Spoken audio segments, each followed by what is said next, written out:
الحمد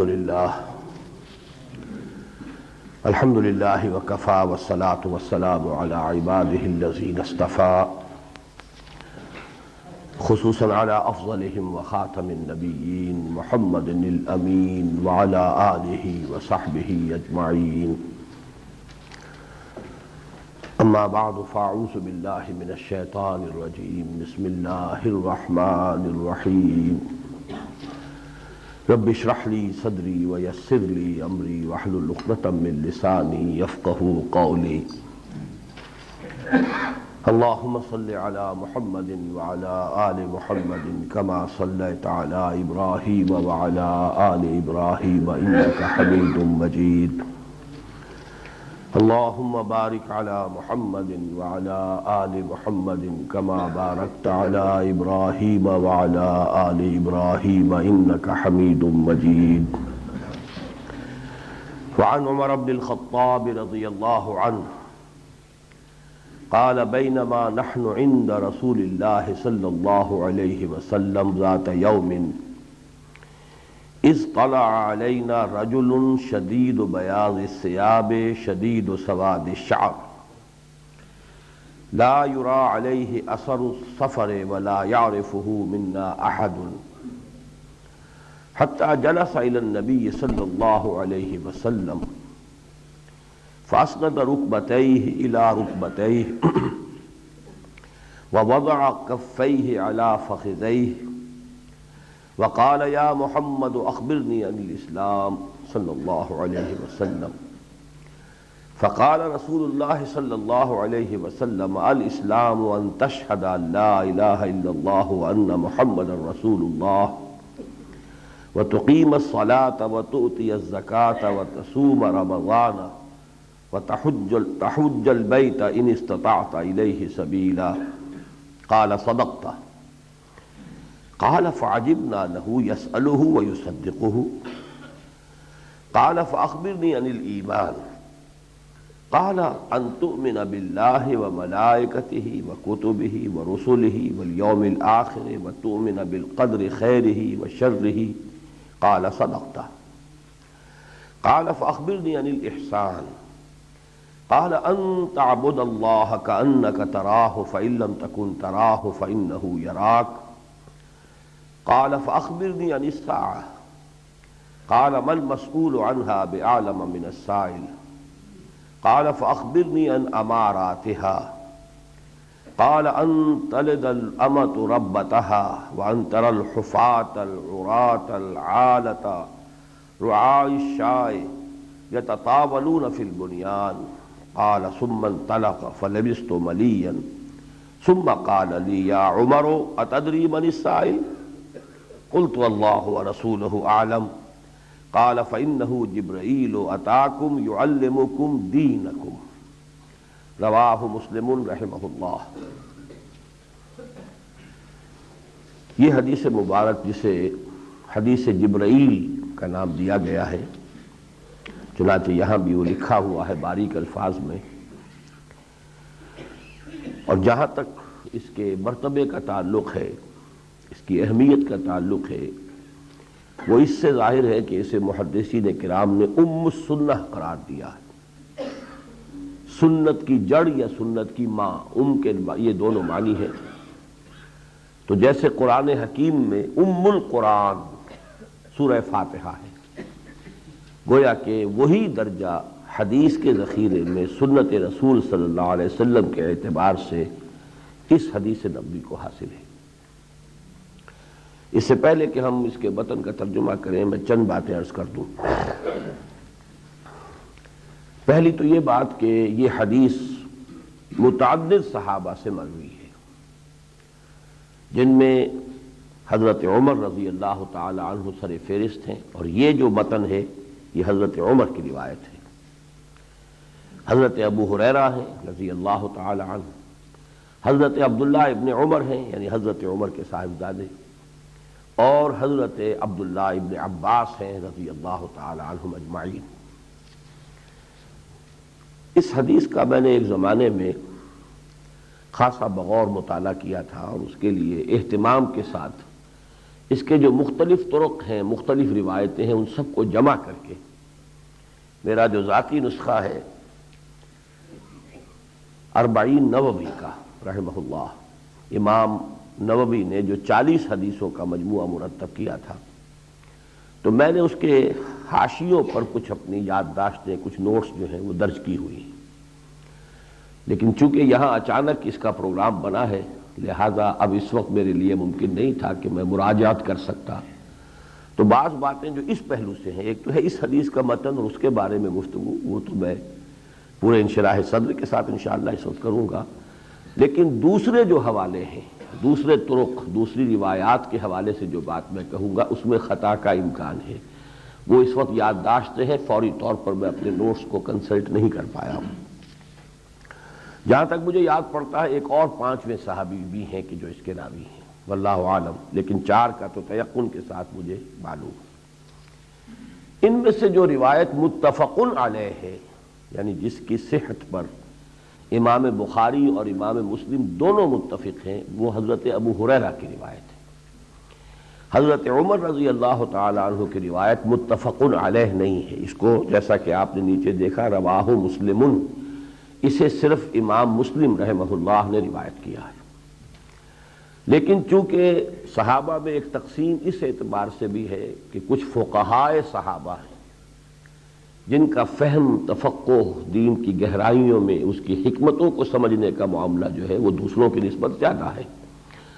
ظاہر ہے کہ صحابہ کرام میں بھی جیسے گلدستے میں مختلف قسم کے، مختلف رنگوں کے، مختلف حسن کے حامل ایک پھول لگے ہوتے ہیں، صحابہ کرام کا معاملہ بھی یہ ہے کہ ہر گلیرا رنگو بوئے دیگر است، ان کے مزاج بھی ایک دوسرے سے کچھ مختلف تھے، افتاد طبع بھی مختلف تھی، ذہنی سطح بھی مختلف تھی، سب کی ذہنی سطح برابر نہیں تھی، سب کے مزاج ایک جیسے نہیں تھے، سب کی ترجیحات ایک جیسی نہیں تھی۔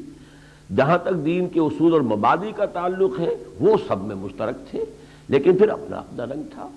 کسی کو مثلا نماز سے بہت زیادہ مناسبت تھی تو نفلی عبادت کا شوق وہ نماز میں پورا کرتا تھا، کسی کو روزے کے ساتھ کچھ زیادہ مناسبت تھی تو نفلی عبادت، جہاں تک فرض عبادت ہے، فرض روزہ، فرض نماز، فرض انفاق، یہ تو سبھی کو کرنا ہے، لیکن نفلی عبادات میں پھر ظاہر ہو جاتا تھا کہ ان کا رجحان ادھر ہے، ان کا رجحان ادھر ہے۔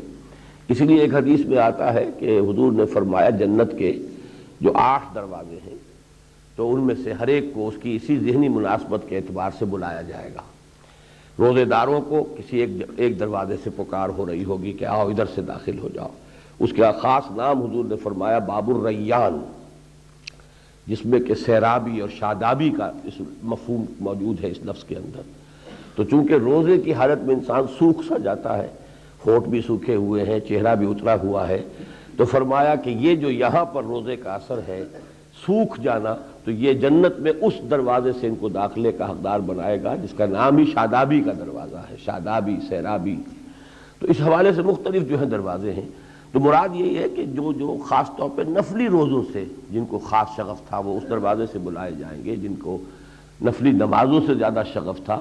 کچھ لوگ انفاق زیادہ کرتے ہیں، خوب کماتے ہیں، محنت کرتے ہیں، مشقت کرتے ہیں، لیکن یہ کہ جو کچھ کماتے ہیں اس کو اپنے اوپر خرچ نہیں کرتے، اللہ کے دین کے لیے خرچ کرتے ہیں، جب وقت پیش آتا ہے، ضرورت پیش آتی ہے، لا کے سب کچھ حاضر کر دیتے ہیں۔ گویا کہ اصل محبت اس مال کی نہیں ہوتی، اس کمائی کی نہیں ہوتی، بلکہ افتاد طبع ایسی ہے کہ وہ اس کام کی طرف زیادہ رجحان رکھتے ہیں، اللہ نے اس کے لیے زیادہ انہیں صلاحیت عطا کی ہے تو بھاگ دوڑ کریں، لیکن بہرحال جو حاصل ہے وہ اللہ کے لیے ہے، ان صلاتی و نسکی و محیایا و مماتی للہ رب العالمین۔ تو یہ مختلف جو ہے اس میں ایک تفریق وہ بھی ہے۔ یہاں اس حدیث کا بھی چونکہ حوالہ میں نے دے دیا ہے تو اس کا ایک بڑا لطیف حصہ بھی ہے کہ حضرت ابو بکر نے پوچھا کہ حضور کیا کوئی ایسا شخص بھی ہوگا جسے سارے دروازوں سے پکارا جائے؟ تو حضور مسکرائے اور فرمایا ہاں، اب میرا گمان یہ ہے کہ تم انہی میں سے ہو۔ تو حضرت ابو بکر کی جو جامعیت ہے آپ ان کی مزاج کی اور شخصیت کی، وہ گویا کہ اس حدیث سے ظاہر ہوتی ہے۔ بہرحال ایک فقہائے صحابہ، چونکہ ان میں پھر فہرست جو ہے اس میں جو اوپر آتے ہیں ٹاپ موسٹ نام، وہ حضرت عمر کا ہے، حضرت علی کا ہے، حضرت عائشہ کا ہے رضی اللہ تعالی عنہم، اس حوالے سے اس حدیث کو زیادہ قبول عام حاصل ہوا ہے۔ حالانکہ روایت کے اعتبار سے متفق علیہ جو ہے روایت، وہ حضرت ابو ہریرہ کی ہے رضی اللہ تعالیٰ عنہ۔ وہ جہاں تک کثرت روایت کا تعلق ہے غالباً شاید ٹاپ پر ہے تمام صحابہ میں، لیکن بہرحال انہیں فقہائے صحابہ میں شمار نہیں کیا جاتا۔ ویسے بھی وہ ایمان بہت دیر میں لائے تھے، غالباً سن 7 ہجری میں ایمان لائے ہیں، البتہ چونکہ اس کے بعد وہ بالکل چپک کر رہ گئے حضور کے ساتھ، اصحاب صفہ میں سے تھے، ہر وقت ہر آن جو ہے وہاں صحبت جو ہے حاصل رہتی تھی، لہذا روایات کی تو کثرت ہے، لیکن بہرحال ان کا مقام جو ہے وہ فقہائے صحابہ میں نہیں ہے۔ اس لیے چاہے سندن ان کی روایت زیادہ اہم ہے کہ وہ متفق علیہ ہے، وہ نہ صرف یہ کہ امام مسلم کی جو شرائط ہیں صحت حدیث کے لیے اس پر پوری اترتی ہے، بلکہ امام بخاری کی شرائط پر بھی پوری اترتی ہے، لیکن یہ کہ زیادہ قبول عام جو اس حدیث کی روایت جس کو حاصل ہوا ہے وہ روایت عمر ہے رضی اللہ تعالی عنہ۔ دوسری بات جو ہے، ان تمام اگر اس قسم کی حدیثیں جو ہیں ان میں یہ حدیث اس پہلو سے بہت ممتاز ہے، ویسے تو اور بھی بہت سی حدیثیں ہیں کہ ایک واقعہ ہوا ہے، اس کے سننے والے متعدد صحابہ ہیں، اس وقت حضور نے ایک بات فرمائی، اب ظاہر بات ہے وہ سب نقل کریں گے اس بات کو اور اس کا بیان کریں گے، اور انفرادی طور پر بیان کرنے میں کچھ نہ کچھ فرق ہو جائے گا۔ اسی وقت آپ مجھ سے ایک بات سنیں گے، لیکن آپ ابھی 1 گھنٹے کے بعد آپ سے پوچھا جائے میں نے وہ بات کیا کہی تھی، تو میرا خیال ہے کہ جتنے منہ اور زبانیں ہوں گی اتنے ہی شاید اس کے جو متن ہے میری بات کے وہ اتنے ہی تبدیل ہو جائیں گے، وہ کچھ نہ کچھ فرق آگے پیچھے، کہ کوئی حرف کسی سے رہ گیا، کوئی حرف کسی کی طرف سے، خود اپنے ذہن سے کوئی آدمی کسی وقت کوئی بات سنتے ہوئے کوئی شے اپنے ذہن سے اس میں ٹانک دیتا ہے غیر شعوری طور پر، تو یہ فرق جو ہے اس کو نوٹ کر لیجئے کہ بقیہ احادیث میں تو اس کی ایک تعویل یہ ہو سکتی ہے کہ ہو سکتا ہے کہ یہ بات حضور نے ان سے کہی ہو کسی اور موقع پر، جو فرق بظاہر محسوس ہو رہا ہے ہمیں اس روایت میں، تو یہ کیا معلوم کہ یہ بات حضور نے متعدد مواقع پر ارشاد فرمائی ہو، ایک موقع پر آپ نے ارشاد ہی ان الفاظ میں فرمائی ہو جو یہ صحابی بیان کر رہے ہیں، کسی دوسرے موقع پر یہ آپ نے بیان ہی ان الفاظ میں کی ہو ایگزیکٹلی جو یہ دوسرے صحابی بیان کر رہے ہیں، لیکن یہ حدیث اس معاملے میں منفرد ہے کہ یہ ایک ہی واقعہ ہے، اس میں کسی شک و شبے کی گنجائش نہیں، اور اس واقعے کی بھی جو روایت ان صحابہ نے کی ہے اس میں خاصا فرق ہے، یہاں تک کہ ترتیب کا بھی فرق ہے۔ غالباً حضرت ابو ہریرہ کی جو روایت ہے اس میں پہلا سوال حضور کے جو منسوب کیا گیا ہے اس سوال جواب میں وہ ہے ایمان کے بارے میں، اور دوسرا جو ہے وہ اسلام کے بارے میں۔ یہاں پہلا سوال جو ہے وہ اسلام کے بارے میں ہے، دوسرا ایمان کے بارے، ایک تو ترتیب کے اندر فرق ہے، پھر تھوڑا تھوڑا الفاظ میں بھی فرق ہے، تھوڑا تھوڑا جو ہے وہ ڈیٹیلز جو ہوتی ہیں، جو واقعہ جس طریقے سے اس کو اس میں بیان کیا گیا، نقشہ کشی کی گئی ہے، اب ظاہر بات ہے کہ وہ نقشہ کشی جو ہے وہ حضور کے الفاظ نہیں ہے، وہ تو راوی کے اپنے الفاظ ہیں، تو ایک ہی منظر کو جب آپ ڈپکٹ کریں گے، اس کی نقشہ کشی کریں گے، تو آپ اسے کسی اور طرح سے بیان کریں گے، کوئی دوسرا شخص کسی اور طرح سے بیان کرے گا۔ اس کا جو آخری حصہ ہے اس میں بھی خاصا اختلاف ہے۔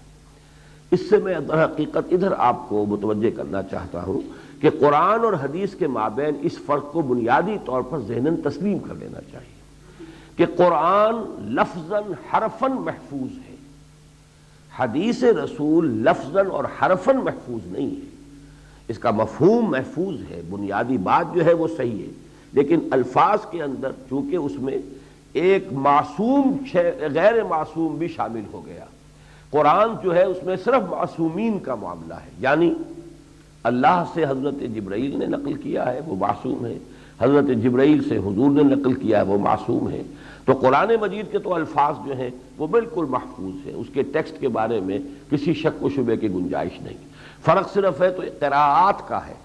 قراءات ظاہر بات ہے کہ اب جو صحابہ نے پڑھا جس طور سے پڑھا، لہجوں کا فرق ہو جاتا ہے، ایک شخص فلاں قبیلے کا ہے وہ اس لفظ کو اس طور سے پڑھتا ہے، ایک شخص دوسرے قبیلے کا ہے وہ اسی لفظ کو، لفظ وہی ہے، اس کو کسی اور طور سے پڑھتا ہے۔ جیسے آپ کو معلوم ہے کہ چاقو اور کاچو، اب وہ چاقو ہے لکھے گا پٹھان بھی تو چاقو لکھے گا، کاچو نہیں لکھے گا، لیکن جب بولے گا وہ کاچو لکھے گا، کاچو بولے گا، تو یہ جو ہے یہ لہجے ہوتے ہیں۔ اس حوالے سے فرق جو ہے قراءات کا تو ہوا ہے قرآن میں، متن میں کوئی فرق نہیں ہے، اس کا ایک ایک حرف محفوظ ہے۔ حدیث کا معاملہ وہ نہیں ہے، حدیث کے اندر، اور یہ حدیث بھی ام السنہ جب ہے اتنی اہم حدیث ہے جس کو ام السنہ قرار دیا گیا ہے، اس کے مختلف طرق کو جب آپ جمع کریں گے تو ان میں لفظی اختلاف آپ کو، یہاں تک کہ ترتیب کا اختلاف بھی آپ کو جیسا کہ میں نے عرض کیا ہے مل جائے گا۔ تو حدیث کے اور قرآن کے مابین اس ایک فرق کو بھی ہمیں اچھی طریقے سے سمجھ لینا چاہیے۔ تیسرے نمبر پر وہ بات جو میں نے عرض کی تھی کہ میں نے اس کا جو بھی ایک زمانے میں مطالعہ کیا تھا، مجھے بہت دلچسپی رہی ہے اس حدیث کے ساتھ، اور اللہ کے فضل و کرم سے اس کے بہت سے جو بھی معارف ہیں وہ منکشف ہوئے ہیں، ان کو میں مختلف اپنے دروس میں بیان بھی کرتا ہوں، لیکن اس وقت میرے پاس وہ میرے جو نوٹس تھے وہ چونکہ وہ یعنی دستیاب نہیں تھے، لہذا اس وقت کچھ چیزیں یادداشت سے میں کہوں گا اس میں خطا کا امکان ہے، البتہ جو اس کا ایسنس ہے، جو اس کی اصل اس کا حاصل ہے، اس میں انشاءاللہ تعالی اس طرح کے کسی خطا کا یا نسیان کا کوئی امکان نہیں ہے۔ اب آئیے اس کا ترجمہ کر لیں۔ عن عمر بن الخطاب رضی اللہ عنہ، عن سے پہلے روے یا محذوف ہے، روے یا عن عمر بن الخطاب، روایت کیا گیا ہے حضرت عمر بن خطاب رضی اللہ تعالی عنہ سے، قال، انہوں نے فرمایا، بینما نحن عند رسول اللہ صلی اللہ علیہ وسلم۔ اب ایک روایت میں لفظ کا اضافہ ہے، بینما نحن جلوس عند رسول اللہ صلی اللہ علیہ وسلم۔ یہ اسی اثنا کا ایک واقعہ ہے کہ ایک روز ہم بیٹھے ہوئے تھے حضور صلی اللہ علیہ وسلم کے ساتھ، ایک محفل ہے، صحابہ کرام ہیں، حضور تشریف فرما ہے، تو ایک گویا کہ ایک محفل ہے، مجمع ہے۔ یہ بھی نوٹ کر لیجئے کہ اس پر اتفاق ہے کہ یہ حضور کے بالکل آخری ایام جو ہے حیات دنیاوی کے، اس کا واقعہ ہے، یعنی یہ کہ سن 9-10 ہجری سے قبل کی بات نہیں ہے۔ ذات یومن، ایک دن، بینما نحن عند رسول اللہ یا نحن جلوس عند رسول اللہ صلی اللہ علیہ وسلم ذات یومن، اسی اثنا میں کہ ایک دن ہم بیٹھے ہوئے تھے اللہ کے رسول صلی اللہ علیہ وسلم کے ساتھ، اذ طلع علینا رجل، کہ اچانک ظاہر ہوا ہمارے سامنے، طلوع ہوا، جیسے سورج طلوع ہوتا ہے ایسے ہی کوئی شخص جب باہر سے آتا ہے تو پہلے اس کا سراپا پوری طرح واضح نہیں ہوتا، رفتہ رفتہ جب وہ آتا ہے قریب تو پھر اس کی آئیڈینٹی جو ہے پورے طور سے واضح ہوتی ہے۔ اطلع علینا رجل، ہم پر طلوع ہوا، ہم پر منکشف ہوا کہ ایک شخص آیا ہے، ایک شخص ہے شدید و بیاض الثیاب شدید و سواد الشعر، بیاض سفیدی، بیاض الثیاب کپڑوں کی سفیدی، شدید و بیاض الثیاب نہایت سفید براق کپڑے پہنے ہوئے، شدید و سواد الشعر، سواد سیاہی کو کہتے ہیں، بال انتہائی چمکیلے سیاہ، نہایت سیاہ چمکیلے بالوں والا شخص، نہایت سفید براق کپڑے پہنے ہوئے، زیب تن کیے ہوئے وہ شخص اچانک سامنے آیا۔ لا یرا علیہ اثر السفر، اس پر سفر کے کوئی آثار دکھائی نہیں دیتے تھے، یعنی آدمی کہیں سے سفر کر کے آ رہا ہو تو کوئی بالوں کے اندر کوئی گردہ پڑا ہوا ہوگا، کوئی کپڑوں کے اوپر کوئی گردہ ہوگا، کوئی میل کچیل ہوگا، کوئی چہرے پر کوئی تکان کے آثار ہوں گے، ان سب کی نفی ہے۔ لا یرا علیہ اثر السفر، نہیں دیکھے جا سکتے تھے اس پر، نہیں نظر آتے تھے اس پر کوئی بھی آثار سفر کے، ولا یعرفہ منا احد، اور اس کو پہچانتا بھی کوئی نہیں تھا ہم میں سے۔ اب یہاں ایک سوال پیدا ہوتا ہے کہ کیسے معلوم ہوا حضرت عمر کو کہ کوئی بھی نہیں پہچانتا؟ انہیں تو کہنا یہ چاہیے تھا کہ میں نہیں پہچانتا تھا، لیکن یہ کیا معلوم کہ کوئی بھی نہیں پہچانتا تھا؟ مجمع میں اگر 100 آدمی ہے، 150 آدمی ہے، 200 آدمی ہے، تو کیسے انہوں نے فیصلہ کر لیا کہ کوئی اسے نہیں پہچانتا تھا؟ جواب یہ ہے اصل میں کہ کسی مجمع میں اگر ایسا شخص آئے، کوئی بھی جاننے والا ہو، تو وہ اس کا کچھ نہ کچھ استقبال کرتا ہے، کچھ آگے بڑھتا ہے، لیکن یہ کہ ہمارا پورا مجمع جو ہے ایسے بیٹھا رہا جیسے کہ سب کے سب اجنبی ہیں، کسی کی اس سے کوئی پہلے کا کوئی تعارف ہے ہی نہیں، کسی نے اسے گریٹ کیا ہی نہیں، کوئی جیسچر کسی کی طرف سے ایسا نہیں آیا کہ جس سے کوئی مانوسیت یا پرانی جو ہے واقفیت کا کوئی ثبوت ملتا ہو، تو اس سے انہوں نے اندازہ لگایا کہ کوئی بھی ہم میں سے انہیں پہچانتا بھی نہیں تھا۔ حتیٰ جلسا، اب وہ شخص بڑھتا چلا گیا، تیر کی طرح آگے آیا، یہاں تک کہ جا کر حتیٰ جلسا الی النبی صلی اللہ علیہ وسلم، بالکل اللہ کے رسول صلی اللہ علیہ وسلم کے سامنے جا کے بیٹھ گیا، اور بیٹھا بھی کس شان سے؟ فاسند رکبتیہ الی رکبتیہ، اپنے دونوں گھٹنے حضور کے دونوں گھٹنوں سے جوڑ دیے. دو زانو حضور تشریف فرما ہوں گے اور دو زانو جو ہے انہوں نے بھی آ کر بیٹھا وہ شخص اور اس نے اپنے گھٹنے جوڑ دیے حضور کے گھٹنوں کے ساتھ، یعنی کوئی فصل نہیں، کوئی وقفہ درمیان میں نہیں. وَوَضَعَ كَفَّيْهِ عَلَى فَخِذَيْهِ، اور اپنے دونوں ہتھیلیاں جو ہیں اس نے ٹکا دیں فخذیہ. اب فخذیہ عربی جو بھی ضمیر کا جو مفہوم ہو سکتا ہے اس میں دونوں مفہوم ہو سکتے ہیں. اپنی رانوں پر ہاتھ رکھ لیے دونوں، یا حضور کی رانوں پر ہاتھ ٹکا دیے دونوں.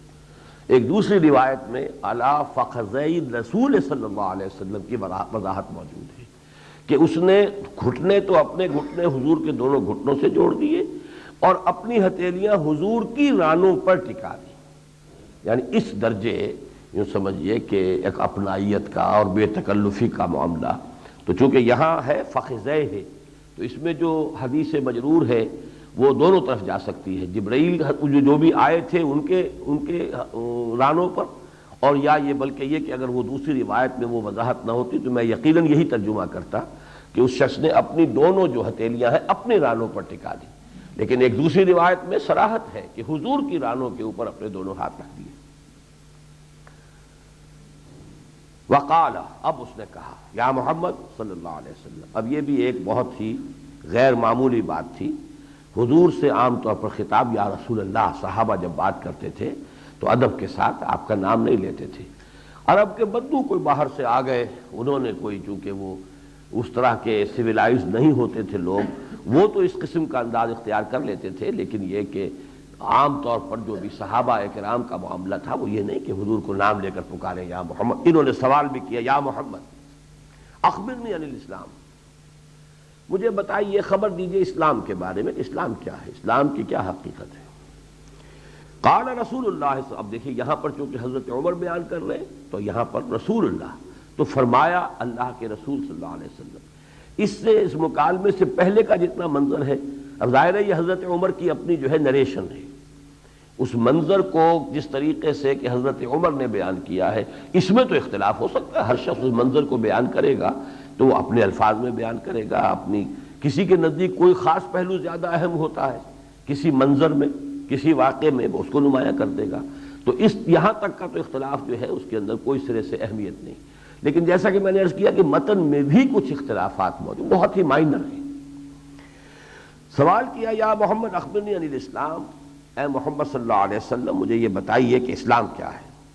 فقال رسول اللہ صلی اللہ علیہ وسلم، تو آپ جواب دیا اللہ کے رسول صلی اللہ علیہ وسلم نے، الاسلام ان تشہد ان لا الہ الا اللہ وان محمد رسول اللہ. اسلام یہ ہے کہ تو گواہی دے کہ اللہ کے سوا کوئی معبود نہیں اور یہ کہ محمد صلی اللہ علیہ وسلم اللہ کے رسول ہیں. وَتُقِيمَ الصَّلَاةَ، یہاں پر یہ کتابت میں خاصی غلطیاں ہیں، یہ تقیمو نہیں ہے، تقیمہ. ان کے بعد جو ہے جو فعل مضارع جتنا آئے گا وہ منصوب ہوتا چلا جائے گا. وَتُقِيمَ الصَّلَاةَ وَتُؤْتِيَ الزَّكَاةَ وَتَصُومَ رَمَضَانَ وَتَحُجَّ الْبَيْتَ إِنِ اسْتَطَعْتَ إِلَيْهِ سَبِيلًا. اسلام یہ ہے کہ تو گواہی دے کہ اللہ کے سوا کوئی معبود نہیں اور محمد صلی اللہ علیہ وسلم اس کے رسول ہیں، اور نماز قائم کرے اور زکوٰۃ ادا کرے اور روزے رکھے رمضان کے اور حج کرے اللہ کے گھر کا اگر تجھے اس کے سفر کی استطاعت ہے، اس کے اخراجات، اس کے لیے صحت، جو بھی ضروری مسائل ہیں سفر کے وہ اگر دستیاب ہیں تو حج کرے. قال صدقت، اب اس نے کہا آپ نے صحیح کہا، درست کہا. فعجبنا له، حضرت عمر فرماتے ہیں اب ہمیں بڑا تعجب ہوا اس شخص پر. یسألہ ویصدقہ، پوچھتا بھی ہے تصدیق بھی کرتا ہے. یہ انداز تو معلم کا ہوتا ہے، سائل کا تو نہیں ہوتا. معلم اپنے شاگرد سے سوال کرے اور وہ شاگرد جواب دے، ہمیں ٹھیک کہا تم نے، ٹھیک جواب دے دیا. تو یہ بات کون ہے یہ شخص کہ جو یہ انداز اختیار کر رہا ہے رسول اللہ کے ساتھ صلی اللہ علیہ وسلم کہ آپ نے جواب دیا، اس نے کہا صدقتا، تصویب کی کہ آپ نے صحیح کہا، درست کہا، بات صحیح کہہ دی. فعجبنا لہ، تو ہمیں تعجب ہوا اس پر. یسألہ ویصدقہ، کہ سوال بھی کرتا ہے حضور سے صلی اللہ علیہ وسلم اور تصدیق کر رہا ہے. قال فاخبرنی عن الایمان، اب اس نے دوسرا سوال کیا، مجھے بتائیے ایمان کیا ہے، ایمان کی حقیقت کیا ہے؟ فرمایا ان تؤمن باللہ وملائکتہ وکتبہ ورسلہ والیوم الآخر وتؤمن بالقدر خیرہ وشرہ قال صدقت۔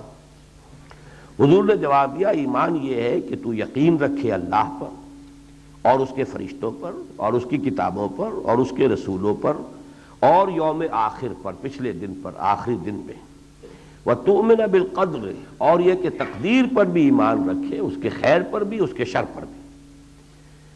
قال صدقت، اس شخص نے پھر کہا کہ آپ نے صحیح کہا، جواب صحیح ہے۔ قال فاخبرنی عن الاحسان، اب تیسرا سوال کیا، اب مجھے بتائیے احسان کیا ہے۔ میں اس کی وضاحت بعد میں کروں گا، اس لیے کہ ایمان، اسلام، یہ تو ہماری جانی پہچانی معروف اصطلاحات ہیں۔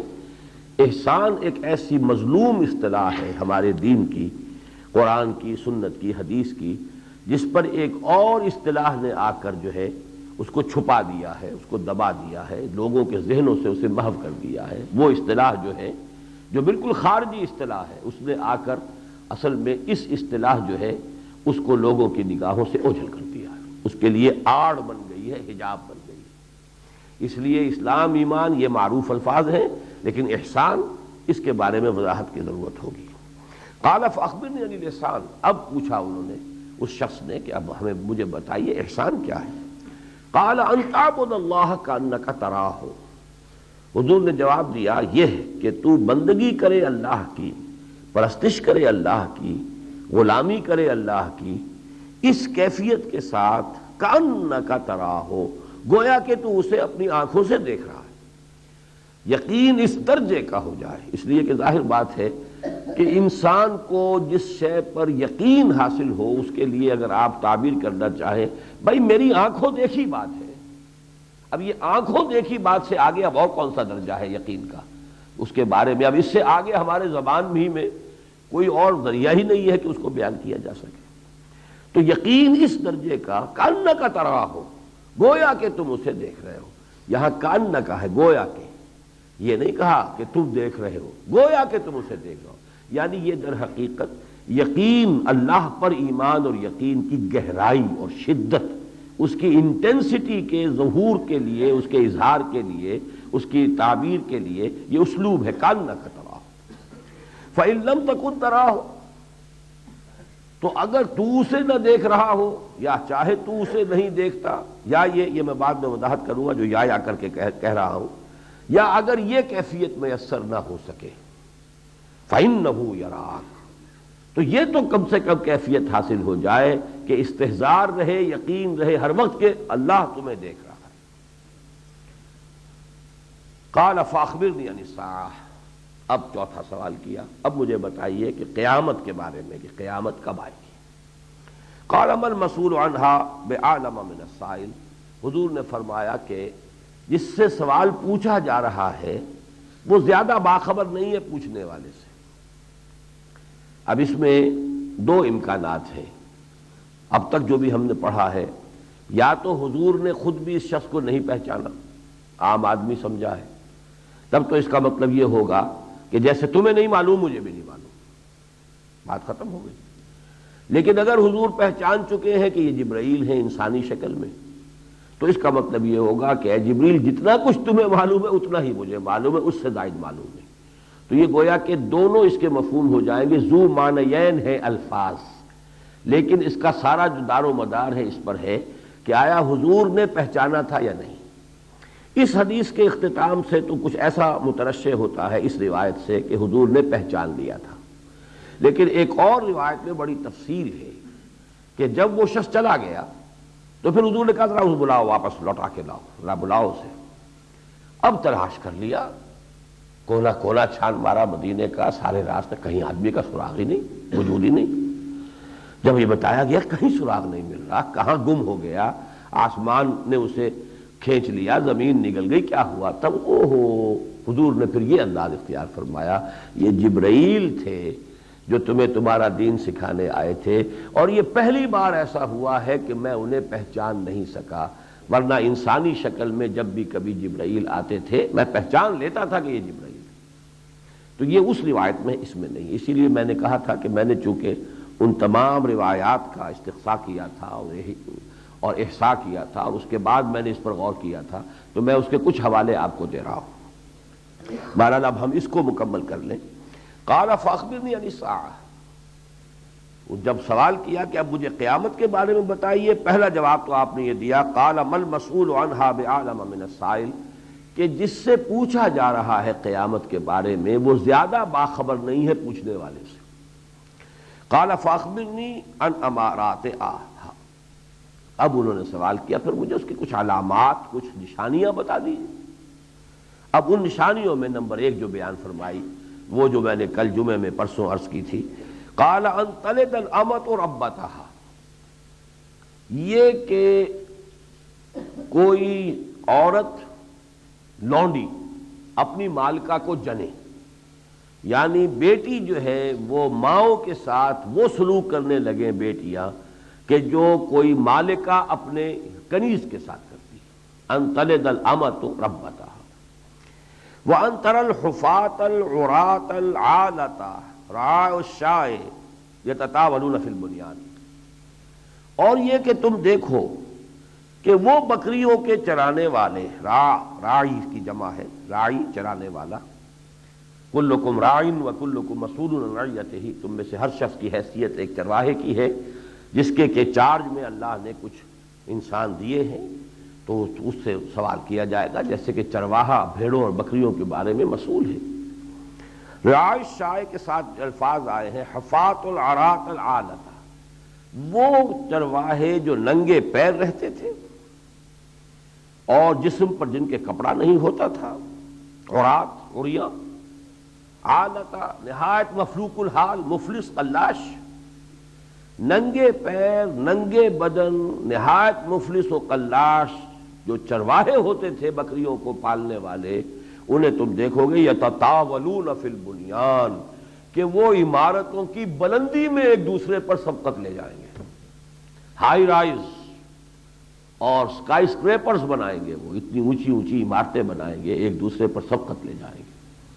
چنانچہ یہ ابوظہبی میں یہ نقشہ آپ کو آپ جا کے آج بھی دیکھ لیجئے کہ بلڈنگ کھڑی ہے، چند سالوں کی تو کل تعمیر ہے، یہ اچھی بھلی بلڈنگ ہے، لیکن یہ کہ چونکہ قریب میں ایک اور کسی شخص نے بلڈنگ اس سے اونچی بنا لی ہے، اب وہ ساری بلڈنگ ڈیمالش ہو رہی ہے کہ اب اس سے اونچی میں نے بنا لی، اور اس میں جب ڈیمالش کرتے ہیں یہ تو مجال نہیں کہ کوئی چیز وہاں سے نکال لیں، اس کے لیے تو لیبر بڑی مہنگی ہے، ایئر کنڈیشنر بھی لگے ہوئے، اسی کے اندر ہر شے جو ہے وہ ملبے کے اندر جا رہی ہے ڈیمالش میں، ایک نئی بلڈنگ وجود میں آ رہی جو اس سے اونچی ہو جائے گی.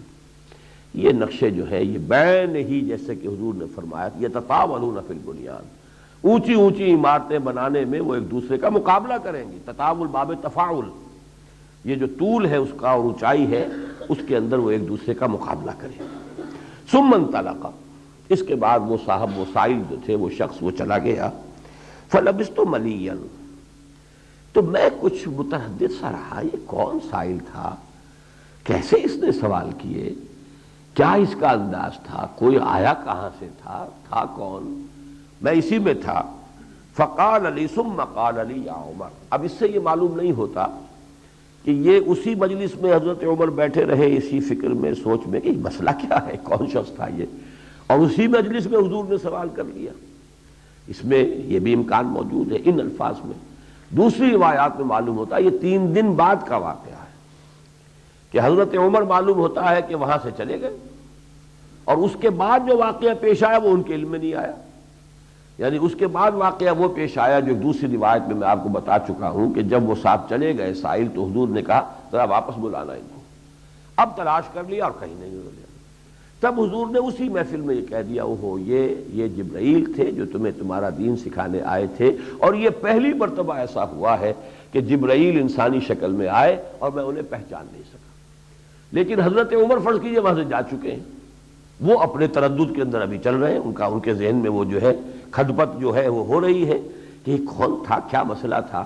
تو پھر اس کے بعد ملاقات ہوئی ہے تو حضور نے جب دیکھا کہ عمر کے چہرے پر کچھ اسی طرح کی کیفیات ہے، تردد سا ہے، تو آپ نے پوچھا قال علی یا عمر، آپ نے حضور نے مجھ سے یہ فرمایا اے عمر اتدری من السائل، جانتے ہو تمہیں معلوم ہو گیا یا نہیں کہ وہ کون تھا سائل.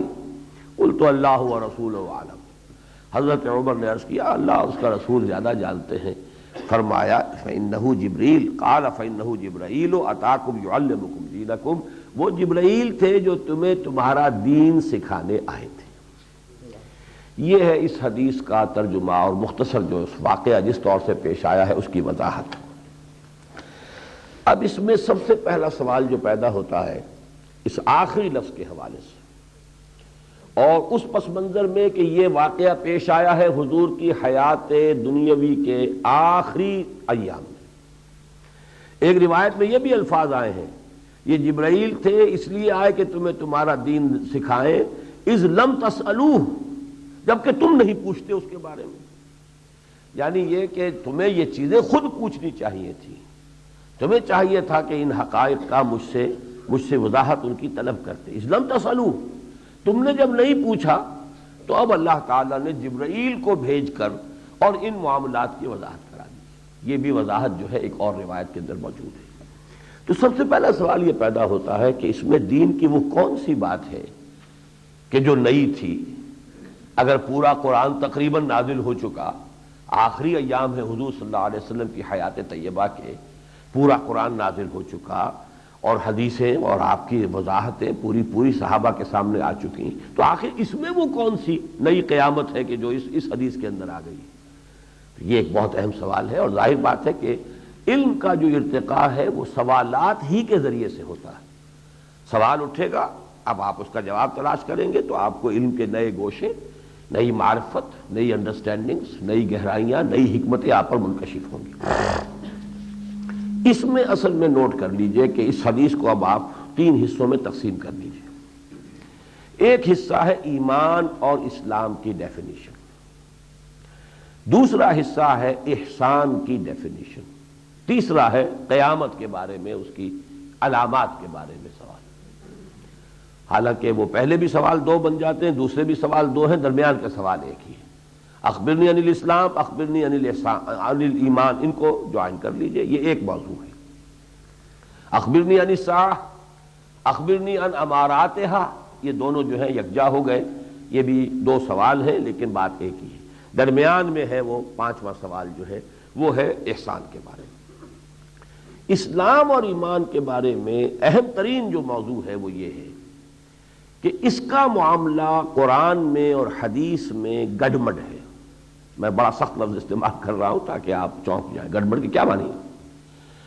یہ 2 الفاظ ہم معنی اور مترادف الفاظ کے طور پر بھی مستعمل ہیں، اور ان کا ایک علیحدہ مفہوم بھی ہے، اور اس سے بڑے بڑے مسئلے پیدا ہو گئے، بڑے بڑے اشکالات جو ہیں انہوں نے جنم لیا۔ مثلاً آپ کو وہ حدیث بھی مل جائے گی واللہ لا یؤمنو، واللہ لا یؤمنو، واللہ لا یؤمنو، خدا کی قسم وہ شخص مومن نہیں، خدا کی قسم وہ شخص مومن نہیں، خدا کی قسم وہ شخص مومن نہیں۔ قیل من یا رسول اللہ، پوچھا گیا ہے اللہ کے رسول کون؟ فرمایا من لا یأمن جارہ بوائقہ، وہ شخص کہ جس کی ایذا رسانی سے اس کا پڑوسی چین میں نہیں، کج خلق ہے، بد اخلاق ہے، درست خو ہے، پڑوسی کو پریشان کرتا ہے، تو خدا کی قسم وہ مومن نہیں ہے، خدا کی قسم وہ مومن نہیں ہے، خدا کی قسم وہ مومن نہیں ہے۔ اب یہ کہ نہ کوئی گناہ کبیرہ ہے، نہ کوئی معصیت عظیمہ ہے، کج خلقی کی بات ہے، اور قسمیں کھائی ہیں 3 دفعہ کہ وہ مومن نہیں، تو مومن نہیں تو کیا کافر ہے؟ اگر کافر ہے تو مرتد ہے، مرتد ہے تو قتل کرو۔ ایک طرف تو یہ حدیثیں بھی ہیں، دوسری طرف وہ حدیثیں بھی ہیں من قال لا الہ الا اللہ دخل الجنہ، جس نے کہہ دیا لا الہ الا اللہ جنت میں داخل ہو گیا۔ اب کتنا فاصلہ ہو گیا؟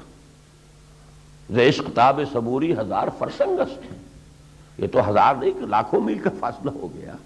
ایک طرف من قال لا الہ الا اللہ دخل الجنہ ہے، اور ایک طرف یہ ہے واللہ لا یؤمنو، واللہ لا یؤمنو، واللہ لا یؤمنو۔ ایک طرف یہ بھی ہے لا یزنی الزانی حین یزنی وہو مومن، ولا یسرق السارق حین یسرق وہو مومن، کوئی زانی حالت ایمان میں زنا نہیں کرتا، جب حالت ایمان میں نہیں ہے تو کفر ہو گیا۔ اس کا مطلب یہ کہ زانی کافر ہے، مرتد ہو گیا، قتل کرو۔ لیکن یہ کہ آپ کو معلوم ہے کہ اگر زانی غیر شادی شدہ ہے تو قتل یا رجم اس کی سزا نہیں ہے، وہ تو صرف جو ہے وہ 100 کوڑے ہیں جو اس کو مارے جائیں گے۔ لا یشرب الشرب خمر وحین یشربہ مومن، کوئی شرابی حالت ایمان میں شراب نہیں پیتا۔ اب اگر وہ ایمان اس سے زائل ہو گیا ہے تو وہ کافر ہو گیا، کافر ہو گیا تو وہ مرتد ہو گیا، مرتد ہو گیا تو واجب القتل ہو گیا۔ اب یہ سوالات ہیں۔ اسی طرح قرآن میں بھی ہے ایمان اسلام، جیسے میں نے کل بھی کسی گفتگو میں عرض کیا تھا، ایک اسلام وہ بھی ہے کہ جس کے لیے حضرت ابراہیم دعا کر رہے ہیں، ربنا وجعلنا مسلمین لک ومن ذریتنا امۃ مسلمۃ لک، اور کس عمر میں کر رہے ہیں؟ 100 برس کی عمر میں، سارے امتحانات سے گزر چکے۔ اذ ابتلی ابراہیم ربہ بکلمات فاتمہن، توحید کامل تک پہنچا وہ نوجوان اپنی نوجوانی کی عمر میں، پھر باپ نے گھر سے نکال دیا، بادشاہ سے جو ہے دربار میں پیشی ہو گئی، پھر آگ میں ڈال دیے گئے، اللہ نے وہاں سے بچایا، ملک اور وطن اور قوم کو چھوڑ کر نکلے ہیں، عراق سے آ کر شام کے اندر ہجرت کی ہے، شام میں آ کے آباد ہوئے ہیں، پھر آخری اللہ نے جو امتحان لیا ہے کہ دعائیں مانگ مانگ کر جو بیٹا لیا تھا، جب وہ اکلوتا بیٹا 87 برس کی عمر میں تو اللہ نے بیٹا دیا اسماعیل، جب فلما بلغ اشدہ، اور نہیں میں فلما بلغ معہ السعی، جب اس قابل ہو گیا کہ ابراہیم کا دست و بازو بن جائے، اس کے ساتھ بھاگ دوڑ کر سکے، 13 برس کی عمر کہتے ہیں، اس وقت امتحان لے لیا۔ اب 13 برس کی عمر اسماعیل کی ہے تو 100 برس کی عمر ابراہیم کی ہے، آخری دعا اسے ذبح کر دو ہماری راہ میں، اس میں بھی کامیاب ہو گیا، چھری چلا دی۔ اب اللہ نے جو کیا بچایا وہ دوسری بات ہے۔ اس شخص کی بھی اب جب کہ وہ خانہ کعبہ کی تعمیر کر رہے ہیں اپنے بیٹے کے ساتھ مل کر، تو دعا مانگ رہے ربنا وجعلنا مسلمین لک ومن ذریتنا امۃ مسلمۃ لک۔ اب اسلام کتنی بلند شے ہے، کتنی عظیم حقیقت ہے جس کی کہ دعا کر رہے ہیں ابراہیم اور اسماعیل۔ دوسری طرف کہا قالت الاعراب آمنا قل لم تؤمنوا ولکن قولوا اسلمنا ولما يدخل الايمان في قلوبكم۔ یہ بدو کہتے ہیں ہم ایمان لے آئے، اے نبی ان سے کہہ دیجئے تم ایمان ہرگز نہیں لائے ہو، یوں کہو کہ ہم اسلام لے آئے ہیں، ہم نے اطاعت قبول کر لی ہے، ہم مسلمان ہو گئے ہیں، اور ابھی تک تو ایمان تمہارے دلوں میں داخل بھی نہیں ہوا۔ یہ بھی اسلام ہے۔ تو اب یہ بھی آپ دیکھیے کتنا وائڈ اپارٹ ہے معاملہ، 1000 فرسنگ وہی معاملہ ہوگا، لاکھوں میل کا فاصلہ ہے۔ پھر قرآن میں آپ کو یہ بھی ملتا ہے یا ایھا الذین آمنوا آمنوا باللہ ورسولہ، اہل ایمان ایمان لاؤ اللہ پر، اس کے رسول پر۔ اور اس مضمون اور اس حدیث کے ساتھ سب سے زیادہ گہری مناسبت قرآن مجید میں جس آیت کو ہے وہ سورہ مائدہ کی آیت ہے، جب شراب کی آخری حرمت آ گئی اور اب صحابہ نے چھوڑ دی شراب، اب انہیں ایک تشویش لاحق ہوئی کہ یہ ہم اتنے عرصے جو شراب پیتے رہے اور اس طرح پیتے رہے، ہم تو بلا نوش تھے، بالکل جیسے مغرب میں پینے کی اصل شے جو ہے شراب ہے، پانی تو دھونے ہونے کے کام آنے والی شے ہے، کوئی پینے کی شے تھوڑا ہی ہے۔ ان کے ہاں بھی کھانے کے ساتھ اصل مشروب جو ہے وہ تو شراب ہوتا ہے۔ تو ہمارے تو یوں کہیے آج کی اصطلاح میں کہہ رہا ہوں، ہمارے تو ایک ایک سیل کے اندر رچی بسی ہوئی ہے شراب، تو ہمارا کیا بنے گا؟ اس پر ان کی اس تشویش کو رفع کرنے کے لیے لیس علی الذین آمنوا وعملوا الصالحات جناح فیما طعموا اذا ما اتقوا وآمنوا وعملوا الصالحات ثم اتقوا وآمنوا ثم اتقوا واحسنوا واللہ یحب المحسنین۔ وہاں بھی 3 درجے بیان ہوئے، جیسے اس حدیث میں اسلام ایمان اور احسان کا ہے، وہاں ایمان اور احسان، ایک درجہ ایمان کا، پھر دوسرا درجہ ایمان کا، اور پھر تیسرا درجہ احسان۔ تو یہ جو اصطلاحات کچھ گڈمڈ ہیں، ان کے مفہوم کو علیحدہ علیحدہ کلیئر کٹ بیان کرنا، یہ تھا وہ مسئلہ کہ جس کے لیے اللہ تعالیٰ نے حضرت جبرائیل علیہ الصلاۃ والسلام کو خاص طور پر انسانی صورت میں بھیجا کہ حضور کے مجمع میں وہ پہنچیں اور ایک انسان کی شکل میں جائیں اور سوال کریں، سوال کا حضور جواب دیں، تاکہ وہ جواب سب کے سامنے واضح ہو جائے کہ یہ چیزیں علیحدہ ہو جائیں، اسلام کیا ہے، ایمان کیا ہے۔ اور یہ اس کی اصل اہمیت جو ہے وہ آج آپ کو سمجھ میں آئے گی کہ ایک ہے اس دنیا میں مسلمانوں کا معاشرتی اور سیاسی نظام، اس کی بنیاد کیا ہے؟ اس کی بنیاد ایمان نہیں ہو سکتی، اس لیے کہ ایمان تو مخفی ہے، دل کے اندر ہے۔ کیسے میں بتا سکتا ہوں کہ اس کے دل میں ایمان ہے، اس کے دل میں نہیں ہے؟ ایمان جو ہے ویریفائیبل نہیں ہے، ایمان کے لیے کوئی آلہ ابھی تک جو ہے دریافت نہیں ہوا ہے کہ دل میں اتار دیجئے، الیکٹرو کارڈوگرام لے لیجئے آپ، جو بھی چاہیں لے لیں، لیکن یہ کہ بہرحال یہ پتہ نہیں چل سکتا کہ اس میں ایمان ہے کہ نہیں۔ تو دنیا کا جو ٹھوس نظام آپ کو بنانا ہے، آپ کی بچی کا نکاح ہو رہا ہے، آپ کو یقین ہونا چاہیے کہ جسے آپ اپنی بچی نکاح میں دے رہے ہیں وہ مسلمان ہے، غیر مسلم کے ساتھ تو حرام ہے، آپ نکاح نہیں کر سکتے اپنی بچی کا۔ کیسے معلوم ہو ایمان ہے کہ نہیں ہے؟ مسلمان ہونے کے لیے اگر اس کی جڑ بنیاد اس ایمان کو بنا دیا جائے گا تو ایمان تو ویریفائبل ہی نہیں۔ How can you know it?